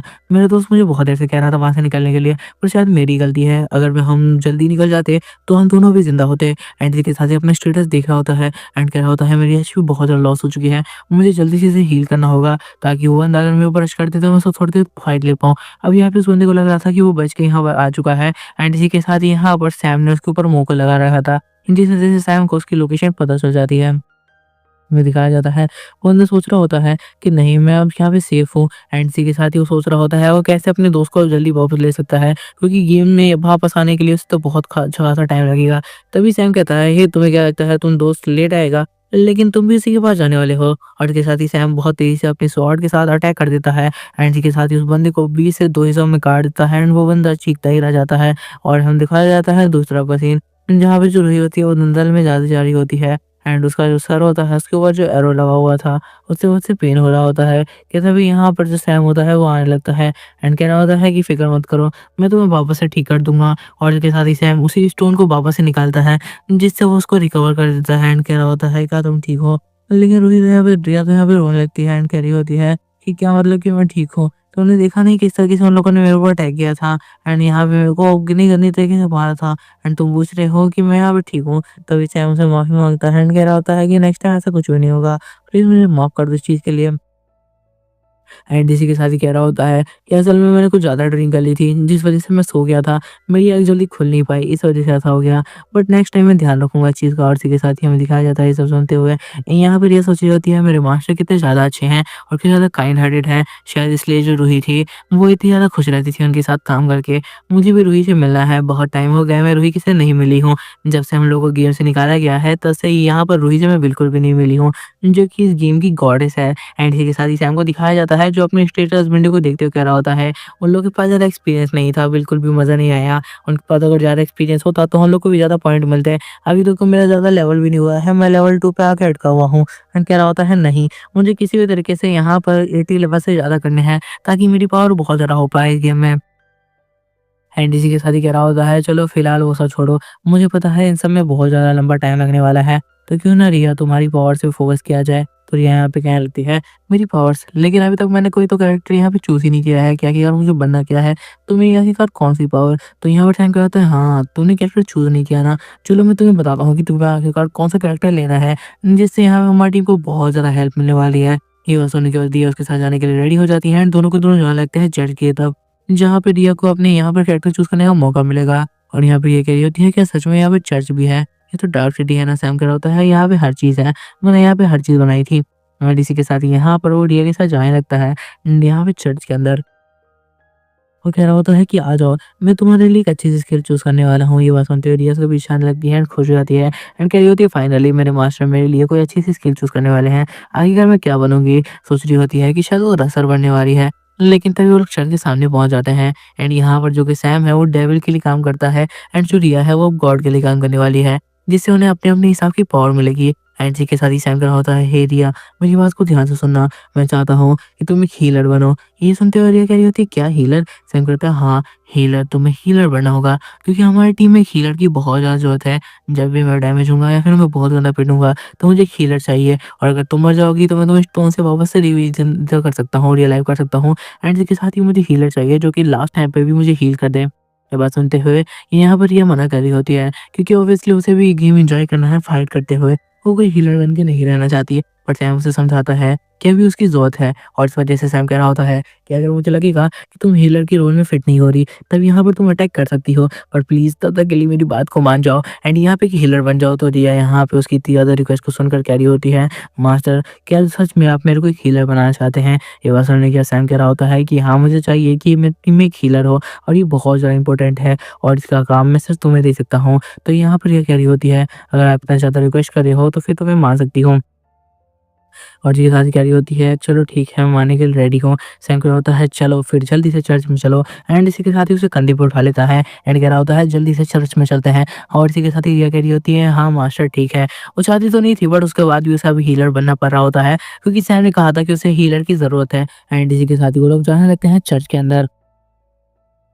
हमें दिखाया जाता है जो सैम होता है वो उसे हीलर बनाने के लिए चर्च के अंदर लेके जाता है, जहाँ पे वो हीलर के ड्रेस में आ भी जाती है, क्योंकि उसे एक हीलर की पोजीशन मिल चुकी है। एंड उसे देखने के बाद सैम कह रहा होता है, वाओ, इन कपड़ों में तो तू बहुत ज़्यादा अच्छी लग रही हो। और हंसते कह रहा होता है, लेकिन यार तुम इसमें बहुत ज़्यादा ही सर्कस की जोकर लग रही हो एंड फनी भी लग रही हो। ये बात सुनते हुए यहाँ पर ये कह लगती है, मैं तुम्हें एक बात बता दे रही हूँ, अगर तुम यहाँ बाबू से कहा तो मैं फिर ये प्रोफेशन नहीं करूँगी। सैम कह रहा होता है, मुझे इस चीज़ के लिए माफ़ कर देना, सच में तुम लेकिन फ़नी तो लग रही हो, इस ड्रेस में एक जोकर तो लग ही रही हो। फिर वो कह रहा होता है, चलो अब फाइट करने के लिए हम लोग रेडी हो चुके हैं, क्योंकि तुम्हारे पास भी यहाँ पे अच्छा खासा एक्सपीरियंस है फाइट का, एंड तुम मुझे हील भी कर सकती हो, तो इसलिए अब हमें फाइट करने के लिए तैयार हो जाना चाहिए। ये कह रही होती है, तो क्या मुझे आपको पीछे से हील करना है? सैम कह रहा होता है, हाँ, जैसे ही मैं मास्टर से फाइट करने के लिए जाऊँ और मेरी एचपी कम हो तब तुम्हें हील करना है। एंड कह रहा होता है कि यहाँ पर जो रियल वर्ल्ड है, मतलब ऊपर के वर्ल्ड में, गेम के अंदर बहुत सारे मॉन्स्टर हैं जिनसे मार के वो लोग अपने एक्सपीरियंस बढ़ाते हैं। लेकिन डार्क वर्ल्ड में भी मैंने बहुत सारे खतरनाक मॉन्स्टर बना रखे हैं, जिससे कोई भी बहुत ज़्यादा एक्सपीरियंस गेन कर सकता है, और यहाँ पे ऊपर वाले वर्ल्ड से तो ज़्यादा ही गेन कर सकता है। क्योंकि यहाँ के वर्ल्ड के लोग बहुत ज़्यादा पावरफुल होते हैं और उसके एक्सपीरियंस पॉइंट भी ज़्यादा होते हैं। तो चलो अब हम लोग जा रहे हैं सबसे कम यहाँ पे डंजन में, सबसे लो लेवल के डंजन में, जिसके बाद हम लोग धीरे-धीरे अपना लेवल्स बढ़ाते जाएँगे डंजन के। और उसके साथ ही वो यहाँ पे अभी 2 लेवल के थे, लेकिन उसके बाद ही वो लोग चले जाते हैं लेवल 5 के डंजन में, जहाँ पे उन्हें कुछ ज़्यादा पावरफुल तो मॉन्स्टर मिलने नहीं वाले, ऐसा सैम ने कहा था। और इसी के साथ ही अब हमें दिखाया जाता है वो दोनों के दोनों चले जाते हैं उस गुफ़ा के अंदर, जहाँ पर जाते हुए तो बहुत ज़्यादा अंधेरा होता है। रिया तो यहाँ पे बहुत ज़्यादा घबरा रही होती है एंड कह रही होती है कि यार हम लोग कहाँ आ गए? यहाँ पे तो बहुत ज़्यादा अंधेरा है। सैम कह रहा होता है, टेंशन बिल्कुल भी मत लो, तुम मेरा पीछा करो, कुछ भी नहीं होने वाला, कोई टेंशन की बात ही नहीं है। ये बात सुनते हुए रिया कह रही होती है, क्या सच में? और यहाँ पे सैम कहता है, हाँ बिल्कुल। और तभी सैम को कुछ अजीब-सा महसूस होता है एंड वो वहीं पर रुक जाता है एंड कह रहा होता है, रुक जाओ। तभी हम देखते हैं कि स्नेक को, जो कि बहुत ज़्यादा बड़ा होता है साइज़ में उन लोगों से, और इसके साथ ही वो उसके ऊपर अटैक करने के लिए आ रहा होता है सैम और रिया के ऊपर, क्योंकि उसने यहाँ पे महसूस कर लिया था कि उसकी केव में कोई तो आ रहा है, जो कि अननोन है। एंड तभी यहाँ पर सैम रिया को दूर धक्का दे देता है एंड रिया को ये अजीब-सा धक्का एकदम से लगा था, जिस वज़ह से उसे बिल्कुल भी संभलने का मौका नहीं मिलता एंड वो दूर जाके गिरती है। एंड जैसे ही वो यहाँ पर पीछे उड़ के देखती है, तो उसे एक अजीब-सी रोशनी दिखाई देती है। और कह रही होती है, आखिरकार यहाँ पे कौन आ चुका है? तभी वो देखती है कि यहाँ पर जो पत्थर है वो चारों तरफ गिर रहे होते हैं, क्योंकि जो सैम है वो अब यहाँ पे स्नेक के सामने आ चुका है। उन दोनों के बीच अब यहाँ पे फाइट होने वाली होती है एंड रिया ये देख रही होती है एंड कह रही होती है कि क्या मुझे अभी जाके मास्टर को हील करना होगा, बट मैं उठ भी नहीं पा रही हूँ। आखिरकार ऐसा कैसे हो रहा है? तभी हम देखते हैं यहाँ पर जो सैम होता है वो रिया को कहता है, जल्दी से उठो और इसी के साथ ही मुझे हील करना स्टार्ट करो। हमें दिखाया जाता है यहाँ पे जो मॉन्स्टर होता है वो सैम की तरफ तेजी से बढ़ रहा होता है उसे खत्म करने के लिए, लेकिन सैम भी नहीं रुकता एंड वो भी तेजी से उसकी तरफ बढ़ रहा होता है, ये कहते हुए कि मैं तुम्हें पूरी तरह से खत्म कर दूंगा। और यहाँ पे वो तेजी से बढ़ता हुआ यहाँ पे उस मॉन्स्टर के ऊपर अटैक करने के लिए जाता है। हमें दिखाया जाता है जो यहाँ पे मॉन्स्टर था वो भी यहाँ पे सैम के ऊपर अटैक करने के लिए रेडी था, लेकिन सैम की स्पीड बहुत ज़्यादा थी, जिस वजह से सैम उसके पीछे जाने लगता है, ताकि यहाँ पर वो मॉन्स्टर से पहले कि उसके ऊपर अटैक कर पाए, सैम उसके ऊपर अटैक करके पीछे से उसे खत्म कर देगा। तभी यहाँ पे रिया की आँख भी खुल जाती है, जो कि अब यहाँ पर सैम को हील करना स्टार्ट करने लगती है उसकी परमिशन के अनुसार। और यहाँ पर वो सैम को धीरे-धीरे हील कर रही होती है एंड कह रही होती है कि जब तक यहाँ पर उसको डैमेज नहीं पड़ता, तब तक मैं यहाँ पे उसकी स्किल्स को थोड़ा-सा बूस्ट कर देती हूँ। एंड इसी के साथ ही वो यहाँ पे सैम की स्किल को थोड़ा-सा बूस्ट कर देती है, जिस वजह से सैम को फाइट करने में आसानी हो। इसके साथ ही सैम अपनी स्वॉर्ड का इस्तेमाल करने लगता है एंड यहाँ पर स्नेक मॉन्स्टर के ऊपर अटैक करना स्टार्ट करता है। में दिखाया जाता है, वो स्नेक मॉन्स्टर के एकदम गले पे जाके अटैक करता है, जिस वज़ह से स्नेक मॉन्स्टर को बहुत ज़्यादा पेन होता है एंड वो बहुत ज़्यादा गुस्से में आ जाता है। स्नेक मॉन्स्टर अपने यहाँ पे पूंछ का इस्तेमाल करता है सैम के ऊपर अटैक करने के लिए, लेकिन जो कि सैम को पता होता है वो यहाँ पर बचने की कोशिश करता है। सैम कह रहा होता है इसके अटैक सच में बहुत ज़्यादा पावरफुल और तेज थे। मैं तो बिल्कुल बचने की कोशिश कर रहा था लेकिन फिर भी नहीं बच पाया। एंड इसके साथ ही सैम को अच्छी खासी चोट भी लग जाती है एंड यहाँ पे वो कह रहा होता है ये तो सच में बहुत ज़्यादा पावरफुल है। और इसके साथ ही सैम पीछे आके गिरता है जो कि अब दीवार में लग चुका था। जिस वजह से उसकी जो एचपी होती है वो बहुत ज़्यादा कम हो चुकी थी। एंड अब ये काम था रूही का कि यहाँ मतलब रिया का कि यहाँ पे वो आके सैम को अच्छे खासा हील दे। और इसके साथ ही वो कह रही होती है कि यार आपको क्या हो गया। और यहाँ पे वो मास्टर मास्टर चीख रही होती है क्योंकि सैम जाके दीवार से टकरा चुका था। और इसके साथ ही यहाँ पर जो रिया होती है वो अपनी पूरी मैजिक का इस्तेमाल कर लेती है ताकि वो सैम को बहुत ज़्यादा हीलिंग पोशन के साथ साथ उसको हील कर पाए। एंड तेजी से उसकी हील करने लगती है अपनी पूरी पावर का इस्तेमाल करते हुए, क्योंकि वो एक यहाँ पर ही हीलर है तो उसे पता है इसका इस्तेमाल कैसे। अब हमें दिखाया जाता है सैम को बहुत ज़्यादा यहाँ पे चोट आ चुकी थी, तो यहाँ पे रिया उसको हील करने लगती है। एंड इसी के साथ रिया को यहाँ पर सैम कहता है कि हील करने को, इसके साथ ही यहाँ पर सैम पूरी तरीके से हील हो जाता है। एंड अब यहाँ पर उसकी पूरी एचपी भी वापस आ जाती है, यहाँ तक कि उसकी पावर बूस्ट हो चुकी थी। एंड यहाँ पे वो बहुत ज़्यादा खुश होता है इस चीज़ से। हमें दिखाया जाता है वो उड़ता है एंड वापस स्नेक से फाइट करने के लिए तेज़ी से आगे बढ़ जाता है। एंड क्या होता है अब तो मैं आसानी से उस स्नेक को ख़त्म कर दूँगा। एंड कहता है रिया को किसी तरीके से जब भी उसे डैमेज आए तो इसे हील करते रहे। रिया भी कहती है कि ठीक है मैं तुम्हारी इसमें हेल्प करूँगी। एंड रिया भी उसकी लगातार इसमें हेल्प करती रहती है। एंड सैम को जब भी डैमेज पड़ता है तो रिया उसे हेल्प करती है एंड उसका डैमेज रिकवर कर देती है। सुनते आ जाता है रिया भी अब अपने फुल पोटेंशियल के साथ यहाँ पे काम कर रही थी, क्योंकि अब उसे भी ये फाइट करने में मज़ा आने लग गया था। हमें दिखाया जाता है इसी के साथ ही यहाँ पे सैम भी पूरी ताकत से फाइट कर रहा होता है अपनी स्वॉर्ड के साथ, लेकिन जो कि इसकी स्वॉर्ड बहुत ज़्यादा ऑर्डिनरी थी, इस वजह से ये फाइट थोड़ी सी ज़्यादा हार्ड हो जाती है सैम के लिए। हमें दिखाया जाता है सैम जो होता है वो एक अटैक करता है स्नेक के ऊपर एंड इसी के साथ, और स्नेक के ऊपर बहुत खतरनाक अटैक कर रहा था, पर जो कि इसकी स्वॉर्ड इतनी पावरफुल नहीं थी इसलिए ये अटैक भी इतना ज़्यादा पावरफुल नहीं जा रहे थे। यहाँ पे रिया दूसरी तरफ से बहुत ज़्यादा हील कर रही होती है एंड यहाँ पे लगातार उसकी एचपी को बूस्ट कर रही होती है। एंड कह रही होती है तुम फाइट करते रहो। सैम कह रहा होता है तुम आखिर क्या कर रही हो, तुम उसको अपनी तरफ अटैक कर रही हो, इस तरीके से उसे समझ में आ जाएगा कि तुम एक हीलर हो। अब वो तुम पे अटैक करने के लिए जाएगा, आखिर तुम आगे क्यों आई, मैंने तुमसे कहा था वहीं पे रुक के मुझे हील करने को। एंड जब तक यहाँ पर सैम उसे कुछ ढंग से बता पाता और रिया समझ पाती कि आखिर उसे क्या करना चाहिए, तब तक वो इसने यहाँ पर रिया को स्पॉट कर लेता है एंड इसी के साथ ही उसकी तरफ बढ़ जाता है। रिया भी जब तक सैम की बातों पे सुनने के बाद कुछ रिएक्ट कर पाती है, तब तक वो देखती है कि स्नेक उसके सामने आ चुका है और स्नेक का एक बड़ा सा मुंह खुलता है जो कि रिया को अपने अंदर ले जाता है पूरी तरीके से दबोचते हुए। सैम यहाँ पे चीख रहा होता है कि रिया, लेकिन तभी वो देखता है कि यहाँ पे जो रिया है उसको तो स्नेक ने खा लिया है, लेकिन इसी के साथ ही वो गुस्से में आ चुका था क्योंकि उसके बहुत सारे स्टोन इस टाइम में बर्बाद हो रहे थे रिया को रिवाइव करते हुए, और यहाँ पर स्नेक बार बार उसको खाया जा रहा था। इसी के साथ ही यहाँ पर जो सैम होता है वो अपनी स्वॉर्ड निकाल लेता है एंड जाता है उस स्नेक के ऊपर अटैक करने के लिए, उसे खत्म करने के लिए वो रेडी हो चुका था। सैम यहाँ पर तेजी से आगे बढ़ता है एंड कह रहा होता है मैं तुम्हें खत्म कर दूंगा। सैम एक अटैक करता है स्नेक के ऊपर, स्नेक भी यहाँ पर सैम के ऊपर अटैक करने के लिए तेजी से अपना मुंह खोल लेता है। तभी हम देखते हैं कि स्नेक यहाँ पे अपनी पूंछ से अटैक करता है। सैम को इसके बारे में पता था कि अब स्नेक अपनी पूंछ से अटैक करने वाला है, क्योंकि सैम ने खुद उसकी मूवमेंट को डिज़ाइन किया था, तो इसलिए सैम वहाँ से जल्दी से हट जाता है और इस वजह से वो अपनी जान भी बचा पाता है और स्नेक की पूंछ की वजह से वहाँ के बहुत सारे पत्थर भी टूट जाते हैं। और यहाँ पे सैम कह रहा होता है अब वो मुझे अपने अंदर ट्रैप करेगा, मैंने खुद इसे डिज़ाइन किया है, मुझे पता है कि आगे क्या करने वाला है। जैसे ही स्नेक उसे पूरी तरीके से कवर कर लेता है तो सैम उसके ऊपर अटैक कर देता है एंड कह रहा होता है तुम्हें मैंने ही डिज़ाइन किया है, और इसके साथ ही बाहर आ जाता है और कहना लगता है कि अब मैं तुम्हें ख़त्म कर दूंगा। और एक एक मोमेंट याद कर लेता है कि उसने क्या डिज़ाइन की थी स्नेक के लिए, और तभी स्नेक भी तेज़ी से आगे बढ़ता है सैम को ख़त्म करने के लिए। हमें दिखाया जाता है कि उसके फैंक्स बहुत ज़्यादा बड़े होते हैं और वो तेज़ी से यहाँ पर सैम की तरफ बढ़ रहे थे। हमें सैम को दिखाया जाता है जो हवा में उछलता है और एक बहुत तेज सा स्लैश मारता है उसके ऊपर, ये सोचते हुए कि स्लैश के बाद वो यहाँ पे उस स्नेक को पूरी तरीके से खत्म कर देगा। लेकिन तभी हम देखते हैं वो स्नेक यहाँ पर अभी भी जिंदा था और वो जो तलवार होती है स्नेक के बॉडी के अंदर धीरे धीरे धस रही थी। स्नेक का शरीर बहुत ज़्यादा पावरफुल होने की वजह से तलवार उसके अंदर जल्दी नहीं जा रही थी, इस वजह से वो स्नेक अभी तक मरा नहीं था। हम दिखाया जाता है वो स्नेक बहुत ज़्यादा दर्द में आ चुका था, इस वजह से वो अपने आप को हिलाने लगता है, इसलिए सैम को भी अपनी तलवार निकाल के वहाँ से उतरना पड़ता है, क्योंकि बिना तलवार के तो वो लड़ ही नहीं सकता और इस वजह से उसे अपनी तलवार को उसकी बॉडी से निकालना पड़ता है, जिस वजह से स्नेक और ज़्यादा गुस्से में आ जाता है एंड बहुत ज़्यादा चिल्लाते हुए चारों तरफ मुँह हिला देता है, जिस वजह से सैम होता है वो नीचे गिरते-गिरते ही बचता है। और इसी के साथ ही यहाँ पर दूसरी तरफ यहाँ पर सैम कह रहा होता है इसे हराना बहुत ज़्यादा मुश्किल था, लेकिन फिर भी मैं इसे हरा दूँगा। और तभी हम देखते हैं जो सैम होता है वो नीचे गिरने लगता है, लेकिन वो देखता है कि सैम यहाँ पर जो अभी स्नेक है उसको ज़्यादा असर नहीं पड़ा इस अटैक का, एंड सोचने लगता है कि वो किस तरीके से स्नेक को ख़त्म करेगा। एंड जैसे ही वो नीचे गिर रहा होता है वो सोच रहा होता है कि अगर यहाँ पे अभी रिया होती है तो वो उसको हील कर चुकी होती है, लेकिन अब उसे बहुत गंदी चोट लगने वाली है। तभी वो जैसे वो नीचे गिरा होता है तभी वो देखता है कि उसको चोट लगने वाली है बहुत तगड़ी वाली, क्योंकि वो ऊंचाई से गिरा होता है, क्योंकि स्नेक जो था वो उससे डबल साइज में बड़ा था। एंड इसी के साथ ही वो नीचे जाके गिरता है, लेकिन तभी वो देखता है उसकी बॉडी हील हो रही है। वो सोच रहा होता है, रिया क्या वो मरी नहीं है, क्या वो ज़िंदा है? तो आखिरकार वो है कहाँ, जहाँ से वो मुझे हील कर पा रही है? और तभी सैम को रियलाइज़ होता है जो रिया है वो अभी भी ज़िंदा है, बट स्नेक के पेट के अंदर। एंड ये सोच के बहुत ज़्यादा हैरान होता है कि आखिरकार वो स्नेक के पेट के अंदर ज़िंदा कैसे है? अब सैम बहुत ज़्यादा पोटेंशियल में आ जाता है, क्योंकि रिया अंदर से लगातार से हील करने लगती है। एंड सैम यहाँ पर कह रहा होता है, अगर उसके पेट के अंदर है मतलब अभी भी मैं उससे बचा सकता हूँ। एंड इसी के साथ ही सैम अपनी बॉडी को हील होता हुआ देखता है। एंड कह रहा होता है, फाइनली मेरी बॉडी हील तो लगातार हो रही है, इसका मतलब रिया अभी भी जिंदा है एंड उसकी बॉडी के अंदर है। तो मुझे उसकी बॉडी को काटना होगा बीच से, ताकि मैं रिया को जिंदा वापस निकाल पाऊँ। एंड इसी के साथ सैम तेजी से बढ़ जाता है उस स्नेक को खत्म करने के लिए। एंड कहने लगता है कि मैं इस स्नेक को पूरी तरीके से यहीं पर डिस्ट्रॉय करके रख दूंगा। और तेजी से आगे बढ़ते हुए उसकी एचपी और यहाँ पे पावर बहुत ज्यादा बूस्ट हो रहे होते हैं, क्योंकि रिया अंदर से उसे बूस्ट करी होती है। स्नेक भी अब बहुत ज़्यादा गुस्से में आ चुका था, क्योंकि स्नेक को भी चोट लगी थी, तो वो भी तेज़ी से बढ़ने लगता है उसकी तरफ। एंड इसी के साथ ही सैम होता है, उसके ऊपर अटैक कर देता है।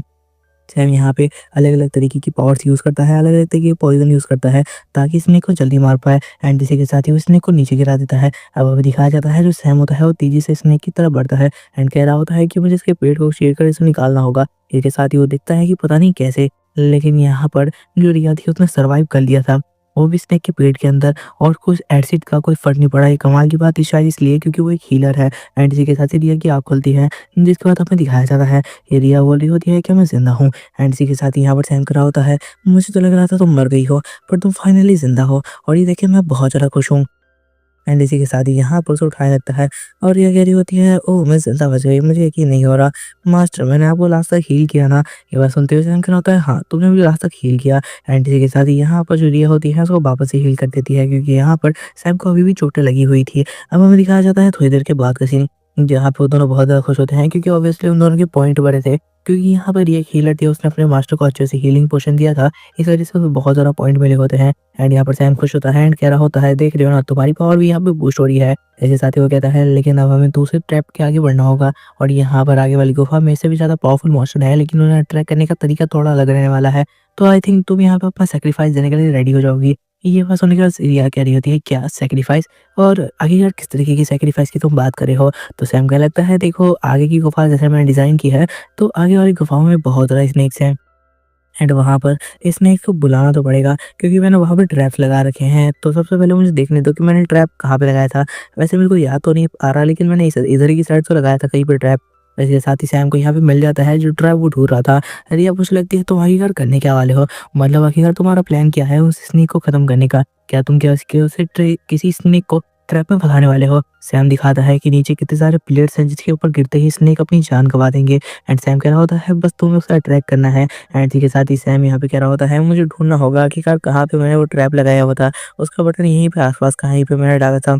यहाँ पर सैम दीवारों पे हाथ में डालता हुआ जा रहा होता है, ताकि उसे वो मिल जाए। एंड इसी के साथ एक जगह पे आगे वो रुक जाता है एंड कह रहा होता है, हाँ, हाँ, शायद यहीं पर था। मैंने यहीं पे तो लगाया था उसका बटन, शायद यहीं भी होना चाहिए। रिया तुम थोड़ा-सा वेट करो। एंड इसी के साथ ही अपना हाथ चारों तरफ मारा होता है, ताकि वो बटन दब जाए, जिससे उसे पता चल जाए कि आखिरकार वो बटन यहीं पर है या नहीं। अब हमें दिखाया जाता है, वो कहता है, हाँ, मिल गया। मुझे लग ही रहा था कि मैंने यहीं पर उसे छुपाया था। और ये साथ ही कह रहा होता है, देखो ये ट्रैप, जो कि ज़मीन के बहुत नीचे जाता है एंड यहाँ पे गिरते ही कोई भी मॉन्स्टर अपनी जान गँवा देगा। इसे मैंने खुद डिज़ाइन किया था, ताकि कोई भी प्लेयर अगर इसे ढूँढ ले तो आसानी से वो सारे मॉन्स्टर को खत्म कर पाए। एंड इसी के साथ ही मैंने हर चीज़ की तैयारी कर रखी है। रिया कह रही होती है, ये कुछ ज़्यादा क्रूअल तरीका नहीं है। सैम कह रहा होता है, बिल्कुल भी नहीं, बस हमें इसे अप्लाई करना है एंड इसके लिए चारा तुम्हें बना होगा, मुझे माफ़ कर देना, बट तुम्हें चारा बना ही होगा। और इसी के साथ ही कह रहा होता है, तुम जाओगी एंड उन सारे के सारे मॉन्स्टर को ट्रैक करोगी एंड इधर की तरफ लेके आओगी, फिर मैं ट्रैप को ऑन करूँगा, वो सब के सब नीचे गिर जाएँगे। एंड उसके बाद तुम कूद जाना वहाँ से जैसे ही मॉन्स्टर आ रहा हो, और मैं तुम्हारा हाथ पकड़ के खींच लूँगा। तुम समझ गई हो ना रिया, तुम्हें क्या करना है? होपफुली तुम समझ गई होगी। रिया कह रही होती है, मैं क्या क्या मुझे तुम चारा बनाने वाले हो और इस स्नेक के सामने मरने के लिए? ये बात सुनने के बाद सैम कह रहा होता है, देखो यार, गलत मत समझना, हम तो एक ही टीम में काम कर रहे हैं और अगर मैं सही टाइम पे तो बटन दबाना जानता हूँ, अगर तुम यहाँ पर खड़ी हुई तो हो सकता है कि तुम किसी को भी यहाँ पर बचा नहीं पाओगी। और इसी के साथ ही कह रहा होता है कि तुम्हें जाना होगा, मुझे माफ़ कर देना के लिए। एंड इसी के साथ ही यहाँ पर क्या कह रही होती है, मास्टर आप मेरे साथ ऐसा क्यों कर रहे हो? लेकिन ठीक है मास्टर, अगर आप मेरे साथ ऐसा ही करना चाहते हो तो ठीक है, मैं अपना सैक्रिफाइस देने के लिए रेडी हूँ। अब हमें दिखाया जाता है, यहाँ पर ये आगे-आगे चलते हुए जा रही होती है एंड कह रही होती है, मास्टर ने मुझे जानबूझ के आगे भेजा है, यहाँ पे पता नहीं क्या होगा, मुझे बहुत डर लग रहा है। मुझे उन स्नेक की आवाज़ सुनाई दे रही है जो मेरे आस-पास इधर-उधर घूम रहे हैं। क्या वो मुझे मारने के लिए आने वाले हैं? एंड इसी के साथ यहाँ पे वो सैम की तरफ देख रही होती है और कह रही होती है कि मुझे वापस आना है। तो सैम मना करता है एंड उसे कहता है, रिया आगे जाओ, कुछ भी नहीं होने वाला, तुम उसे अट्रैक्ट करके लाओ, मैं तुम्हारी जान बचा लूंगा। जो बात सुनते हुए रिया कहती है, क्या सच में मास्टर आप मेरी जान बचा लोगे? तो यहाँ पर सैम कह रहा होता है, हाँ हाँ सारा कुछ ठीक है, तुम जाओ, बिल्कुल भी कोई प्रॉब्लम की बात नहीं है, मैंने कहा मैं तुम्हें अपने हाथों से खींच लूंगा। ये बात सुनने के बाद यहाँ पर ये कह रही होती है, लेकिन मास्टर यहाँ पे वो मॉन्स्टर बहुत बड़े साइज के हैं, बहुत डेंजर लग रहे हैं, उनकी आवाज आ रही है। ये बात सुनकर सैम कह रहा होता है, हे रिया बिल्कुल भी टेंशन मत लो, जाओ। और तभी हम देखते हैं कि यहाँ पे किस स्नैक रिया के ऊपर अटैक करने के लिए तेजी से आ भी जाता है। एंड इसी के साथ ही वो अपने फैंक्स के साथ रिया के ऊपर अटैक कर देता है ऊपर से। रिया भागने लगती है एंड कह रही होती है, मास्टर उन्होंने मुझे अटैक कर दिया। एंड इसी के साथ ही तेजी से भागते हुए रो रही होती है और अपना पूरा दम लगा के भाग रही थी, क्योंकि उसके पीछे एक नहीं बल्कि 3-4 स्नेक लग चुके थे। वो कह रही होती है, मास्टर ये क्या हो रहा है? यहाँ पे तो आपने कहा था एक ही स्नेक है, पर इतने सारे स्नेक क्यों है? और इतनी सारी भागते हुए आ रही होती है। सैम देख रहा होता है रिया को और वेट कर रहा होता है सही टाइम को ट्रैप को ऑन करने का। इन कह रहा होता है वो जगह बहुत ज़्यादा बड़ी है, इस वजह से रिया को तेज़ी से भागना होगा ताकि यहाँ तक पहुँच पाए। रिया को देख रहा होता है जो बहुत तेज़ी से भाग रही थी, जितना उसके पास पोटेंशियल था उस पूरे पोटेंशियल से वो भागते हुए सैम की तरफ आते हुए रोते हुए कह रही होती है, मास्टर मुझे बचा लो, क्योंकि वो लोग मेरे पीछे लगे हुए हैं, लगता है वो लोग मुझे आज मार डालेंगे। एंड इसी के साथ रोते हुए वो भाग रही होती है। वो स्नेक भी उन लोगों के पीछे लगा होता है। रिया को बिल्कुल दबोचने वाला था। एकदम से जैसे ही वो यहाँ पे रिया की तरफ तेज़ी से बढ़ता है तो सैम कहता है, कूदो, जल्दी वहाँ से कूद जाओ, मैं तुम्हें यहाँ पर बचा लूँगा। ये बात सुनने के बाद यहाँ पे जो रिया होती है वो दूसरी तरफ यहाँ पे तैयार हो जाती है कूदने के लिए एंड कहती है, मास्टर मैं तेज़ी से भाग रही हूँ। एंड तेज़ी से भागते हुए यहाँ पर ट्रैप के बिल्कुल पास पहुँच चुकी थी, जहाँ से वो उसे जंप करना था ताकि सैम उसके हाथ को पकड़ के उसे ज़िंदा बचा पाए। एंड जो स्नेक होता है उसके जस्ट पीछे होता है। ऐसा लग रहा था कि स्नेक बिल्कुल उसे अभी ख़त्म कर ही देगा, कि तभी यहाँ पर स्नेक उस ट्रैप के पास आ चुका था एंड अब यहाँ पर ये वो कूदना था। सैम कहता है, कूद जाओ, बस वहीं पे तुम्हें कूदना है। इसके साथ ही अब हमें दिखाया जाता है जो सैम होता है उस ट्रैप के बटन पे अपना हाथ रखता है, जिसे उसे बस दबाना रह गया था, और इसके साथ ही यहाँ पे उस ट्रैप के बटन को ऑन कर देता है, जिस वजह से जो ट्रैप था वो खुल जाता है। नीचे से बहुत सारे कांटे बाहर आ जाते हैं और रिया बहुत तेजी से वहां से कूद जाती है। और तभी हमें दिखाया जाता है सैम आगे जाता है एंड उसका हाथ पकड़ने की कोशिश करता है एंड सोच रहा होता है कि रिया तो यहाँ के गड्ढे को खुद ही पार कर लेगी, लेकिन फिर भी वो अपना हाथ बढ़ाता है एंड कहता है कि मैं तुम्हें पकड़ लूंगा। सारे के सारे स्नेक नीचे गिर जाते हैं एंड इसी के साथ वो सारे के सारे स्नेक एक ही बार में गिर के अपनी जान गंवा देते हैं और सबके सब मारे जाते हैं। और हमें दूसरी तरफ दिखाया जाता है जो रिया होती है वो सैम का हाथ पकड़ने के लिए अपना हाथ बढ़ाती है। सैम भी अपना हाथ बढ़ाता है एंड उसको पकड़ने वाला होता है। उन दोनों के हाथ यहाँ पर मिल जाते हैं एंड तभी हमें दिखाया जाता है जो सैम होता है वो कह रहा होता है, रिया अपना हाथ थोड़ा सा आगे बढ़ाओ, मैं तुम्हें खींच लूंगा। और यहाँ पर जो रिया होती है वो अपना हाथ आगे बढ़ाती है एंड जैसे ही सैम यहाँ पर से खींचने वाला था, उन दोनों के हाथ के बीच में वो थोड़ी सी कुछ इंच की दूरी रह गई थी। और तभी सैम देखता है कि रिया का हाथ तो नीचे जा रहा है एंड देन दे रियलाइज कि यहाँ पे जो रिया है वो नीचे गिर चुकी है और सैम उसे बचा नहीं पाता, क्योंकि ये बिल्कुल लास्ट मोमेंट पे हुआ था। तो सैम को सब तक यहाँ पे सैम को समझ पाता है या रेप कर पाता, रिया जो होती है वो नीचे गिर चुकी थी। एंड ये सब देखते हुए सैम बिल्कुल शॉक हो जाता है। एकदम से वो शॉक हो चुका था क्योंकि उस चीज़ का बिल्कुल भी अंदाज़ा नहीं था कि रिया एकदम से गिर जाएगी। एंड तभी रिया कह रही होती है, लगता है मैं मर गई हूँ। और इसी के साथ ही हमें दिखाया जाता है जो रिया थी वो नीचे गिर जाती है एंड वहीं पर मारी जाती है। अब हमें दिखाया जाता है जो रिया होती है वो कह रही होती है, मुझे लग ही रहा था, मुझे मास्टर पे यकीन नहीं करना चाहिए था और इन्होंने मुझे छोड़ भी दिया, अभी तक वो बचाने भी नहीं आ रहे। सैम तो अभी तक इसी चीज़ सोच में पड़ा हुआ था कि आखिर रिया गिरी तो गिरी कैसे, क्योंकि वो बिल्कुल पास तक पहुंच गई थी, क्या वो जानबूझ के गिरी है? एंड तभी वो कहता है, नहीं नहीं ऐसे कैसे हो सकता है। इसके साथ ही वो खड़ा होता है एंड कह रहा होता है, इसको वापस से रिवाइव करना पड़ेगा, बहुत टेंशन की बात है यार ये सब। और उसके बाद वो यहाँ पर रिया को वापस से रिवाइव कर देता है। हमें दिखाया जाता है रिया को जो कि वापस यही काम कर रही होती है, वो मोस्टो को ट्रैक करके लाती है एंड जो सैम होता है वो ट्रैप के पास रहता है एंड यहाँ पर रिया कहती है, मास्टर वो सारे मोस्टो मेरे पीछे हैं, तो यहाँ पर रेडी है? सैम कहता है, हाँ बिल्कुल, अभी अभी वहीं से जंप करो। ये सुनने के बाद यहाँ पे जो रिया होती है वो तेजी से वहाँ पे जंप करने के लिए रेडी हो जाती है, क्योंकि मॉन्स्टर उसके पीछे लगे थे एंड वो वहाँ पर जंप करती है एंड एक परफेक्ट लैंडिंग करती है एंड जो मॉन्स्टर होते हैं वो नीचे गिर जाते हैं। एंड कह रही होती है, 5 बार लगातार मरने के बाद आखिरकार मैं यहाँ पे जंप करना सीख चुकी हूँ। और कह रही होती है, अब तो मैं कमाल की बिल्कुल खतरनाक प्लेयर बनने वाली हूँ। और बहुत ज़्यादा खुश हो रही होती है। यहाँ पे सैम कह रहा होता है, फाइनली तुमने जंप करना तो सीख लिया है, और लेकिन मैं तुम्हें एक बात बताना चाहता हूँ, जो केव है यहीं पर खत्म होता है। ऐसी और कोई केव को हमें एक्सप्लोर नहीं करना, हमें कुछ आगे ही जाना होगा। ये बात सुनने के बाद ये कह रही होती है, मतलब इतना एक्सपीरियंस मेरा बेकार हो गया। सैम कह रहा होता है, ऑब्वियसली नहीं, ये एक्सपीरियंस क्या पता तुम्हें इन फ्यूचर काम आ जाए हमारे साथ। और इसके साथ ही खुश होते हुए कह रहा होता है, फिलहाल तो अभी हमें आगे बढ़ना है, और चलो आगे बढ़ते हैं, और भी ताकतवर मॉन्स्टर भी देखने को मिलने वाले हैं। वो लोग आगे बढ़े होते हैं एंड तभी वो देखते हैं एक केव को, जिसके अंदर बहुत ज़्यादा धुंधला भरा होता है एंड बहुत ज़्यादा अंधेरा था। सैम कह रहा होता है, तो तुम जाने के लिए रेडी हो? और तभी वो लोग पहुंचते हैं 2 गेट के पास। सैम कहता है, ये देखो मेरे को सारे सही ऑप्शन पता है, मुझे पता है किस तरीके से हमें आगे बढ़ना है, तो तुम रेडी हो ना? रिया कह रही होती है, हाँ मास्टर, मैं बिल्कुल रेडी हूँ इस गेम में आगे बढ़ने के लिए। एंड इसी के साथ ही सैम उस गेट के सामने खड़ा होता है एंड कह रहा होता है इसके अंदर बॉस मास्टर है। बॉस मास्टर को मारने के लिए मैं सोच रहा हूँ ट्रैप का इस्तेमाल करते हैं, क्योंकि नॉर्मली तो हम इस गेट के पार जाके बॉस मास्टर को मार नहीं सकते। तो रिया कहने लगती है, क्या उसको मारने के लिए भी यहाँ पे आप उसका इस्तेमाल करोगे? लेकिन उसके लिए आप चालाकी से फिर से मुझे बनाने वाले हो? सैम कहता है, हाँ बिल्कुल, और गेट खोल देता है। रिया यहाँ पे अंदर जाने लगती है जहाँ पे बहुत ज़्यादा अंधेरा था। एंड यहीं पे वो लास्ट बॉस मॉन्स्टर था जिसे मारने के लिए सैम तैयार था। एंड इसी के साथ ही हमें दिखाया जाता है वो ट्रैप के ऊपर हाथ रख देता है। रिया धीरे-धीरे अंदर जाने लगती है जहाँ पे बहुत ज़्यादा अंधेरा था।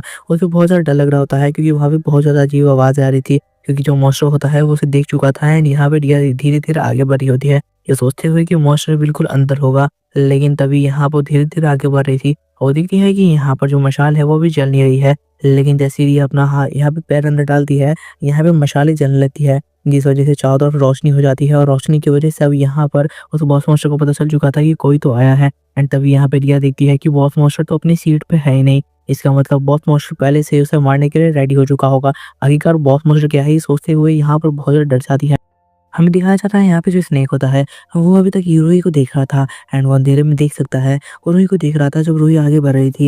एंड रूही को घबराहट हो रही होती है कि स्नेक अभी उसके पीछे ही होगा। एंड वो बहुत सा डर जाती है ये सोचते हुए कि अब स्नेक उसके ऊपर अटैक करने आ रहा होगा। लेकिन फिर वो सैम के बारे में सोचती है, जिसने सिखा था कि कोई भी प्रॉब्लम नहीं होगी, जैसे ही तुम्हें डर महसूस हो वापस भाग के आ जाना। ये बात सोचते हुए अब वो सोचने लगता है कि ठीक है, जैसा मुझे मास्टर ने कहा है, मुझे वापस भागना है पीछे की तरफ। एंड इसी के साथ ही वो पीछे मुड़ के देखती है, जहाँ पर वो देखती है कि जो स्नेक होता है उसे मारने के लिए पूरी तरीके से रेडी था। एंड वो अपना मुंह भी खोल चुका था। एंड हम देखते हैं वो स्नेक साइड में उन सारे स्नेक का भी पावा होता है। एंड इसी के साथ ही यहाँ पे उसकी रेड आइज तो और भी डरा देने वाली थी।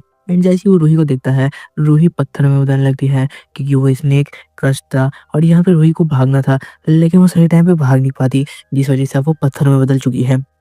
धीरे-धीरे उसकी पूरी बॉडी पत्थर में बदलने लगती है। एंड सैम उसे कहता है वापस आने के लिए, और वही उसे कहती है कि अब वो पत्थर में बदल रही है और आखिरकार वापस कैसे आए। एंड कह रहा होता है ये क्या हो गया। एंड तभी हम देखते हैं जो स्नेक होता है वो रूही पर अटैक करने के लिए तेजी से आगे बढ़ जाता है। अब हमें दिखाया जाता है जो सैम था वो सोच रहा होता है कि उन लोगों को कैसे बचाए, क्योंकि रूही तो धीरे-धीरे पत्थर में बदल रही है। स्नेक उसके ऊपर अटैक करने के लिए आ रहा है। सैम स्नेक को मार नहीं सकता क्योंकि वो बहुत ज़्यादा पावरफुल स्नेक है। रूही घबरा जाती है एंड सोचने लगती है, लगता है वापस से मेरे मरने का टाइम आ चुका है। एंड आखिरकार मेरे साथ ही ऐसा क्यों होता है। एंड तभी यहाँ पर सैम सोच रहा होता है, मैंने उसे कहा था बिना सोचे समझे आग बंद करके पीछे भागना, लेकिन वो फिर से उसी चक्कर में फंस गई।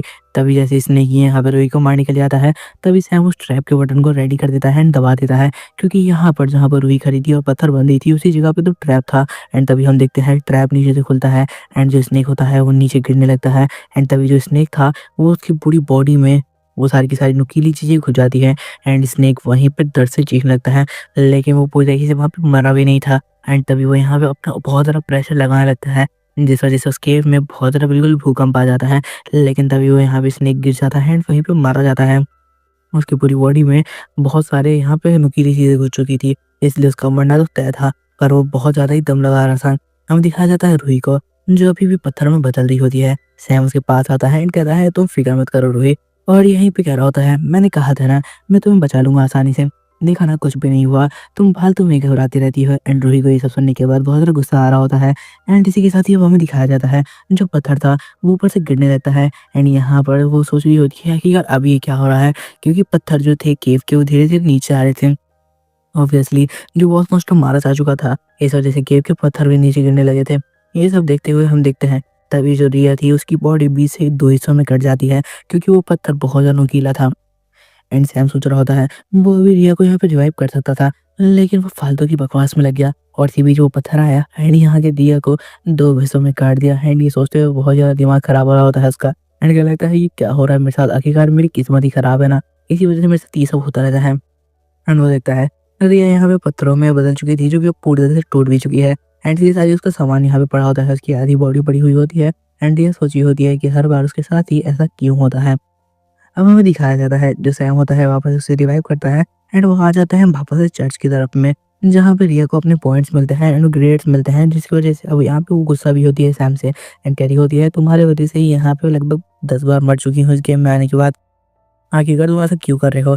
सैम कह रहा होता है देखो यार थोड़ा बहुत सेक्रीफाइस देना पड़ता है, लेकिन रिया बहुत ज़्यादा गुस्से में होती है एंड कह रही होती है मैं मास्टर आपसे बिल्कुल भी एक्सपेक्ट नहीं किया था आप इतना ज़्यादा क्रूअल हो गए एंड साथ-साथ आप मेरे को जानबूझ के बड़ी का बकरा बना रहे हो और गुस्सा होती है एंड कह रही होती है मैं तुम्हारे साथ नहीं आने वाली। सैम कह रहा होता है यार ऐसे मत करो, हमें साथ में जाना होगा। लेकिन यहाँ पे रिया कह रही होती है नहीं, मैं नहीं जाऊँगी, जो करना है कर लो और बहुत ज़्यादा गुस्से में होती है तो सैम कह उसे मनाने लगता है। लेकिन रिया भी यहाँ पे मानने वाली नहीं थी आसानी से। आंटी की दादी कहती है तुम जाओ मैं आ जाऊँगी। तभी सैम के पीछे वो पोर्टल खुलता है एंड हमें दिखाया जाता है कि डार्क लॉर्ड का जो सर्वेंट था वो नाइट उसे बुलाने लगता है। यहाँ पे सैम कह रहा होता है ठीक है मैं थोड़ी देर में आता हूँ, प्लीज़ अपना मूड ठीक करके रखना। और तभी हमें दिखाया जाता है यहाँ पे डार्क लॉर्ड का वो सर्वेंट उसे कहता है तुमने फाइनली यहाँ पे उस केव को भी पार कर लिया है।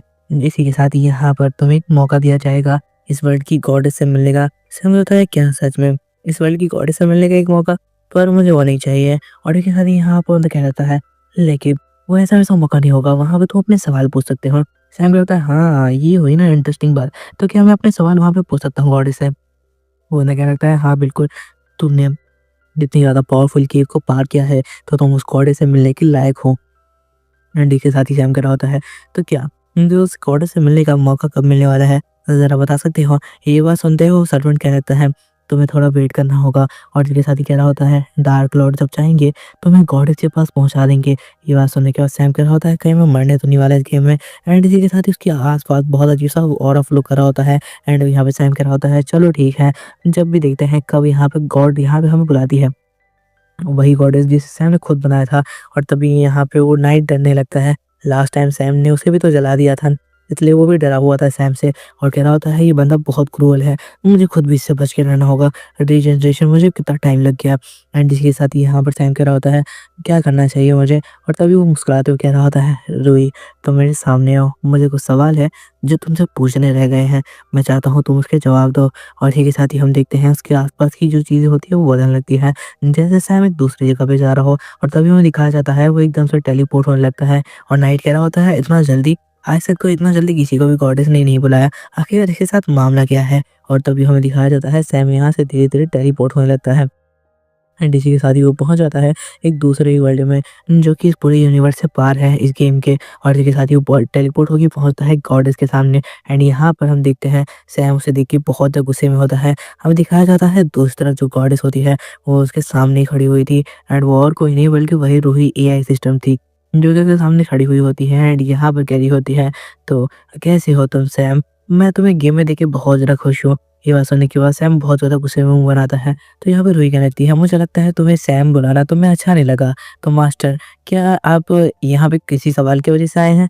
क्या आप कोई सवाल पूछना चाहते हैं मुझसे? एंड उसके बाद यहाँ पर सैम उसे घूर लेता है। तो रूही कह रही होती है क्या तुम्हें मास्टर वर्ड भी पसंद नहीं आया? मुझे लगा तुम्हें मैं मास्टर कहूँगी तो तुम्हें ये पसंद आएगा, क्योंकि मैं तुम्हें हमेशा मास्टर जो कहा करती थी। ये बात सुनने के बाद सैम गुस्से में आ जाता है एंड कहने लगता है मुझे तुम पे बिल्कुल भी भरोसा नहीं था। मेरे कुछ सवाल हैं जिनके जवाब मुझे चाहिए एंड मैं चाहता हूँ गॉडेस होने के नाते तुम उसके सही-सही सवाल के जवाब दो। ये बात सुनने के बाद रूही कहने लगती है ठीक है, सवाल करो। और इसके साथ ही वो पूछ रहा होता है तुमने मुझे बिट्रे क्यों किया? सिर्फ़ इसलिए क्योंकि तुम उस कंपनी की एआई मॉडल हो? मुझे नहीं लगता तुमने जानबूझ के मुझे बिट्रे किया है, वरना तुम मुझे यहाँ पे इस तरीके से बुरी तरीके से नहीं मारती। सिर्फ़ उस बंदे के कहने पे। तो कहने लगती है मुझे माफ़ करना, मैं गलत जगह पे उतर गई थी, मैं कहीं और उतर रही थी। और सैम कहने लगता है ऐसी तो बेकार एआई सिस्टम नहीं हो तुम कि तुम गलत जगह पे टेलीपोर्ट हो जाओगी। एंड इसी के साथ ही वो कह रहा है ये तो फिर भी एक सवाल था। मेरा सवाल ये है कि मुझे बताओ क्या ये क्या हो क्या रहा है, जिस वज़ह से तुम इतना ज़्यादा क्रूअल हो गई हो? तुमने वो जानबूझ के वो जो सिस्टम था जिसे मैंने यहाँ पर मिटाने के लिए कह दिया था एंड कहा था कि सिस्टम से डिलीट करने के लिए, तुमने आखिरकार उस सिस्टम को वापस क्यों लाया? या तुमने उसे अभी तक पूरी तरीके से डिलीट नहीं किया था? जब मैंने तुम्हें ऑर्डर दिए थे कि सारे के सारे सिस्टम को पूरी तरीके से डिलीट कर दो जो कि डाटाबेस में है, तो तुमने क्या उसे वापस ज़िंदा छोड़ दिया था? ये बात सुनने के बाद ये यहाँ पे रूही यहाँ पे याद करने लगती है उस टाइम को, जब उसने इस पूरे डाटाबेस को डिलीट करने की बात की थी। एंड यहाँ पर उन्होंने उस पूरे डाटाबेस को डिलीट भी कर दिया था, बट कहीं न कहीं वो डाटा रह गया था जिसको यहाँ पर कंपनी वालों ने रिकवर कर लिया और उसके खिलाफ यहाँ पे यूज़ करना स्टार्ट कर दिया, क्योंकि सैम ने स्टार्टिंग में उसका यूज़ किया था, तो सैम के पास भी एविडेंस नहीं थे इस चीज़ के कि उसने यहाँ पर बनाए थे। यहाँ पर वही सोच रही होती है, मैंने तो उस पूरे सिस्टम को ही डिलीट कर दिया था जिसके बारे में यहाँ पर सैम ने कहा था, बट मुझे ये पता था ये कहीं न कहीं डाटाबेस में रह जाएगा। एंड यहाँ पर वो सारी बातें सैम को बता देती है, लेकिन सैम कह रहा होता है मुझे पता है तुमने मुझे बिट्रे किया है एंड मैं इस बात से बिल्कुल भी खुश नहीं हो रूही। और इसके साथ ही कह रहा होता है मुझे लगा नहीं था तुम मुझे बिट्रे करोगी, जितना वक़्त हमने साथ बिताया मुझे लगा कि तुम मुझे बिट्रे नहीं कर सकती, लेकिन अब जब तुमने मुझे बिट्रे कर दिया है तो याद रखना मैं तुमसे कभी भी यहाँ पर वापस मिलना नहीं चाहता हूँ। और इसके साथ ही रूही कह रही होती है, मुझे इस चीज़ के लिए माफ़ करना, पर मैं इस कंपनी की एआई मॉडल हूँ, मैं यहाँ पर तुम्हारे साथ काम नहीं कर सकती। मैं इस चीज़ के लिए बहुत माफ़ी चाहती हूँ। हम सैम को देखते हैं जो कह रहा होता है, काश मैंने उस वक़्त तुम्हें इस वर्ल्ड की गॉडेस ना बनाया होता, पर छोड़ो, क्या ही फ़र्क पड़ता है, अब सारा कुछ बदल चुका है एंड अब मैं उस कंपनी में काम नहीं करता, मुझे उससे मतलब नहीं है। मैं अब यहाँ आया हूँ और इस गेम को डिस्ट्रॉय कर दूँगा। तुमने सुना रूही, मैं इस गेम को डिस्ट्रॉय कर दूँगा, जिस गेम की गॉडेस मैंने खुद तुम्हें बनाया था। याद रखना, कुछ वक़्त की बात है और ये गेम पूरी तरीके से तुम्हारी आँखों के सामने डिस्ट्रॉय होगा। रूही कह रही होती है, इस गेम को बनाने में हम दोनों ने ही बहुत मेहनत की है एंड अब वो इस गेम को डिस्ट्रॉय करना चाहता है। मुझे नहीं पता वो ऐसा क्यों चाहता है, पर मैं फिर भी कुछ नहीं कह सकती। आखिरकार मैं चाहती हूँ कि वो हमेशा अच्छे से काम करे। मैं उसके साथ बहुत टाइम से काम किया है एंड मैं जानती हूँ कि बिल्कुल भी क्रूअल इंसान नहीं है, वो एक अच्छा इंसान है, बट कंपनी वालों ने उसे ये करने पे मजबूर कर दिया है। मुझे नहीं पता वो किस तरीके से इस कंपनी को डिस्ट्रॉय करेगा एंड ये बहुत ज़्यादा मुश्किल सफ़र होने वाला है और मुझे नहीं लगता ये कंपनी वाले इसे छोड़ेंगे। वो उसे समझाने की कोशिश करती है कि ये काम उसे नहीं करना चाहिए, लेकिन उसके बाद वो कहती है, जैसी तुम्हारी मर्ज़ी। और इसके साथ ही कहती है, मैं तुम्हारे साथ हमेशा हूँ, याद रखना। और इसके साथ ही कहती है, तुम्हारे जाने का वक़्त हो गया है, तुम यहाँ पे और वक़्त नहीं रुक सकते। मुझे माफ़ करना, पर यहाँ पे ऑर्डिनरी पर्सन के लिए जगह नहीं है। और इसके साथ ही हमें दिखाया जाता है, सैम के हाथ में एक ब्रेसलेट आ जाता है, जिस वज़ह से वो एक तरीके से यहाँ पे कैदी बन चुका है। वो कहीं भी आस-पास नहीं जा सकता। एंड इसके साथ ही रूही कह रही होती है, चलो मैं भी देखती हूँ कि आखिरकार तुम किस तरीके से मेरे वर्ल्ड को डिस्ट्रॉय करते हो। ये मेरे लिए भी एक फैंटेसी की बात होगी कि मेरा वर्ल्ड मेरे सामने डिस्ट्रॉय होगा एंड शायद मैं कुछ कर ना पाऊँ। ये बहुत अजीब नहीं है, सैम कह रहा होता है। तो अच्छा, क्या तुम मुझे कैद करके यहाँ पे ये दिखाना चाहती हो कि तुम बहुत ज़्यादा पावरफुल हो और मैं नहीं? यहाँ पर रूही कहती है, हाँ बिल्कुल, मैं भी देखना चाहती हूँ तुम कितना ज़्यादा एरोगेंट बन सकते हो। एंड इसी के साथ ही यहाँ पे कह रही होती है, माफ़ करना, तुम्हारे टेलीपोर्ट होने का टाइम आ चुका है। एंड सैम उसे बहुत खतरनाक लुक से देखते हुए कह रहा होता है, मैं इस चीज़ का बदला लेके रहूँगा रूही, चाहे तुम कुछ भी करो। एंड इसी के साथ यहाँ पर जो सैम होता है वो टेलीपोर्ट हो जाता है वापस से वापस जहाँ से वो आया था। एंड इसी के साथ ही कह रहा होता है, देख लेना रूही, मैं जल्दी लौटूंगा। हमें दिखाया जाता है वो जमीन पे लेटा हुआ होता है एंड गुस्से में बहुत ज़्यादा था, बट फिर भी सैम अपने आप को शांत करते हुए कह रहा होता है, फाइनली छोड़ दो, इन सब बारे में मुझे नहीं सोचना चाहिए। और आखिर ये ब्रेसलेट किस लिए है? मुझे तो लग रहा था कि वो यहाँ पे मुझे कैद करना चाहती है, बट किस लिए है वो देखा जाएगा। और इस ब्रेसलेट को मैं हटा भी नहीं पाता अपने हाथों से। एंड इसी के साथ ही अब हमें दिखाया जाता है कि यहाँ पर वो कह रहा होता है, चलो कोई बात नहीं, जैसा भी है ठीक ही है। एंड तभी हमें दिखाया जाता है जो रिया थी वो पहुँच आती है यहाँ पे रूही के सामने, एंड के साथ ही वो सब बात करने लगती है। एंड यहाँ पे हमें दिखाया जाता है, रिया कह रही होती है कि मैं आपसे बहुत टाइम से मिलना चाह रही थी, आखिर आपने क्यों बिट्रे किया सैम को? हम नहीं जानते, हम दोनों तो ये एक ही मास्टर के लिए काम करते थे। तो यहाँ पे रूही कह रही होती है, मैं भी काश तुम्हारे साथ काम कर पाती, मुझे इस चीज़ के लिए बहुत बुरा लग रहा है। सैम काश मुझे खुद ओन करता। मैं नहीं चाहती कि वो कंपनी वाले मुझे ओन करें, पर क्या कर सकती हूँ। पर फिलहाल तो अभी मैं उस कंपनी के लिए ही काम करती हूँ। एंड के साथ ही कह रही होती है, मुझे इस बात का बहुत दुःख है कि मैं तुम लोग के साथ नहीं हूँ। काश मैं इस जंग में तुम्हारे साथ होती और तुम्हारा साथ दे रही होती है। मुझे इस बात का बहुत दुःख है कि तुम अकेले उसका साथ दे रही हो, पर मुझे यकीन है रिया तुम उसका बहुत साथ दोगी। एंड यहाँ पर सैम जहाँ तक जाता है उसे उसको लेके जाना, और कह रही होती है, मुझे इस बात का बहुत ज़्यादा ही दुःख है एंड साथ-साथ मुझे अंदर से जेलसी भी होती है कि तुम यहाँ पे उसकी खुद की आई हो एंड यहाँ पे उसने मुझे कभी भी ऑन नहीं किया। शायद वो इस बारे में भूल चुका था कि वो कंपनी कभी भी उसे निकाल देगी। वो सोचता था कि वो बहुत ज़्यादा पावरफुल है इसलिए वो कंपनी उससे कभी नहीं निकालेगी। ये शायद उसकी गलती थी। रिया कहने लगती है, हम दोनों साथ में काश काम कर जाते। और इसके साथ ही यहाँ पर रूही रोते हुए कह रही होती है, मेरी भी यही ख्वाहिश है, पर फिलहाल ये ख्वाहिश पूरा होना बिल्कुल नेक्स्ट टू इम्पॉसिबल है। और इस चीज़ को भूल जाओ। मैं चाहती हूँ कि तुम यहाँ पर सैम के साथ जाओ और यहाँ पे उसकी पूरी मदद करो। चाहे वो इस गेम को डिस्ट्रॉय क्यों ना कर रहा हो। यहाँ पे रूही ये सुन के हैरान थी कि रिया को इस बारे में पता है कि यहाँ पर वो दोनों ही यहाँ पर आए हुए हैं इसमें क्योंकि वो गेम को डिस्ट्रॉय करें। तो रूही कह रही होती है कि हाँ, मुझे इस बारे में पहले ही पता है, पर फिर भी मैं चाहती हूँ कि वो हर काम अच्छे से करे। एंड यहाँ पर कह रही होती है, मुझे पता है कि बीच तुम्हें बहुत खतरों का सामना करना पड़ा होगा एंड आगे इससे भी ज़्यादा खतरनाक खतरे आएँगे। लेकिन मैं चाहती हूँ तुम यहाँ पर सैम का पूरा साथ दो एंड चाहे वो इस गेम को डिस्ट्रॉय क्यों ना करे, तुम्हें हमेशा उसके साथ रहना है। एंड इस बातों से यहाँ पर रूही को समझ मतलब रिया को समझ में आ जाता है कि रूही कोई गलत इंसान नहीं है, मतलब एक गलत एआई नहीं है। वो अपने मास्टर के साथ लॉयल है, बट यहाँ पे प्रॉब्लम ये है कि कंपनी वाले उसे ओन करते हैं। तो इसलिए चाहे यहाँ पे उसका कोई भी पुराना मास्टर रहा हो, लेकिन वो कंपनी वालों के हिसाब से ही चलेगी। एंड के साथ ही कह रही होती है, अब तुम्हारे वापस जाने का वक्त आ चुका है। एंड यहाँ पे रिया कह रही होती है, अगर मुझे कभी भी मौका मिला ऐसे मिलने का तो मैं ज़रूर मिलने आऊँगी। एंड इसी के साथ ही वो दोनों की दोनों सेपरेट हो जाते हैं एंड अपने-अपने वर्ल्ड में वापस लौट जाते हैं। अब हमें दिखाया जाता है कि यहाँ पर जो रिया होती है वो जाते वक़्त भी कह रही होती है कि आपने जैसा कहा है मैं सैम का पूरा साथ दूँगी एंड एंड तक फाइट करूँगी उसके साथ मिलके। और इसी के साथ ही हमें दिखाया जाता है रूही भी यहाँ पर हँसते हुए कह रही होती है मुझे यकीन है इस बात का। एंड इसी के साथ ही वो दोनों के दोनों अपने-अपने वर्ल्ड में वापस लौट जाते हैं। एंड यहाँ पे रूही को दिखाया जाता है जो बहुत ज़्यादा दुखी हो चुकी थी एंड यहाँ पर सोच रही होती है कि यहाँ पर मुझे बिल्कुल भी इस बात की खुशी नहीं है कि मैं कंपनी वालों के साथ काम कर रही हूँ। हमें सैम को दिखाया जाता है जो अपना स्टेटस चेक कर रहा होता है एंड सोच रहा होता है कि रूही यहाँ मतलब रिया अभी तक आई क्यों नहीं है? वो क्या कर रही है और रिया उसे पीछे देख रही होती है घूर के एंड कह रही होती है जैसा यहाँ पे रूही ने बताया मुझे अपने मास्टर के लिए काम करना चाहिए। मुझे यकीन है कि अगर वो मेरी जगह होती तो उसे कुछ भी पढ़ना पड़ता, लेकिन वो सैम का पूरा साथ देती है एंड मुझे भी यहाँ पर अब सैम को पूरा साथ देना है। यही सोचते हुए अपने अंदर को गुस्से को वो ख़त्म करने लगती है एंड कह रही होती है मुझे सैम को बस साथ देना है कुछ भी करके। एंड इसी के साथ ही वो यहाँ पर सैम की तरफ बढ़ते हुए कह रही होती है ठीक है मैं तुम्हारे साथ आने के लिए तैयार हूँ एंड मेरा गुस्सा अब खत्म हो चुका है। सैम उसे देखिए बहुत ज़्यादा खुश होता है एंड कह रहा होता है तो क्या तुम वापस आ गई? और इसी के साथ ही वो यहाँ पर उसकी तरफ बढ़ रहा होता है। यहाँ पे टिया कहती है हाँ बिल्कुल। हेलो भाई कैसे हो सब के सब? होप करता हूँ तो मैं ईमान भाई यहाँ तक देख लिया होगा, शायद ही देखा होगा यार। अब तो मुझे नींद भी आ रही है और मैं चला सोने के लिए। फ़िलहाल वापस से सुबह हो चुकी है लेकिन अभी सूरज नहीं निकला है, ठीक है। सुबह के 5 बज चुके हैं इस वीडियो को बनाते हुए। होप करता हूँ तुम्हें इस वीडियो को पसंद किया होगा। चलो एक और बात बताता चलता हूँ, इस मानवा के नेक्स्ट पार्ट नहीं आने वाले हैं एंड अगर तुम में से कोई कह रहा है कि क्यों नहीं आने वाले तो बता देता हूँ। इस मानवा को स्टार्टिंग में तुमने देखा होगा भाई कि कितने अच्छी तरीके से लाइक एक डेवलपर जिसे उसका गेम छीन लिया गया वो उससे बदला लेने जाता है, ओबियसली बहुत अच्छा मानवा है।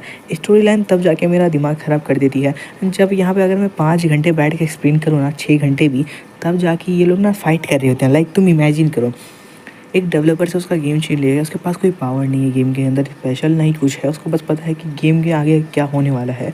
वो गेम डिस्ट्रॉय कितने मतलब मैं इतना बता सकता हूँ कि 500 चैप्टर ख़त्म होंगे ना तब जाके वो गेम को डिस्ट्रॉय करेगा शायद, ठीक है।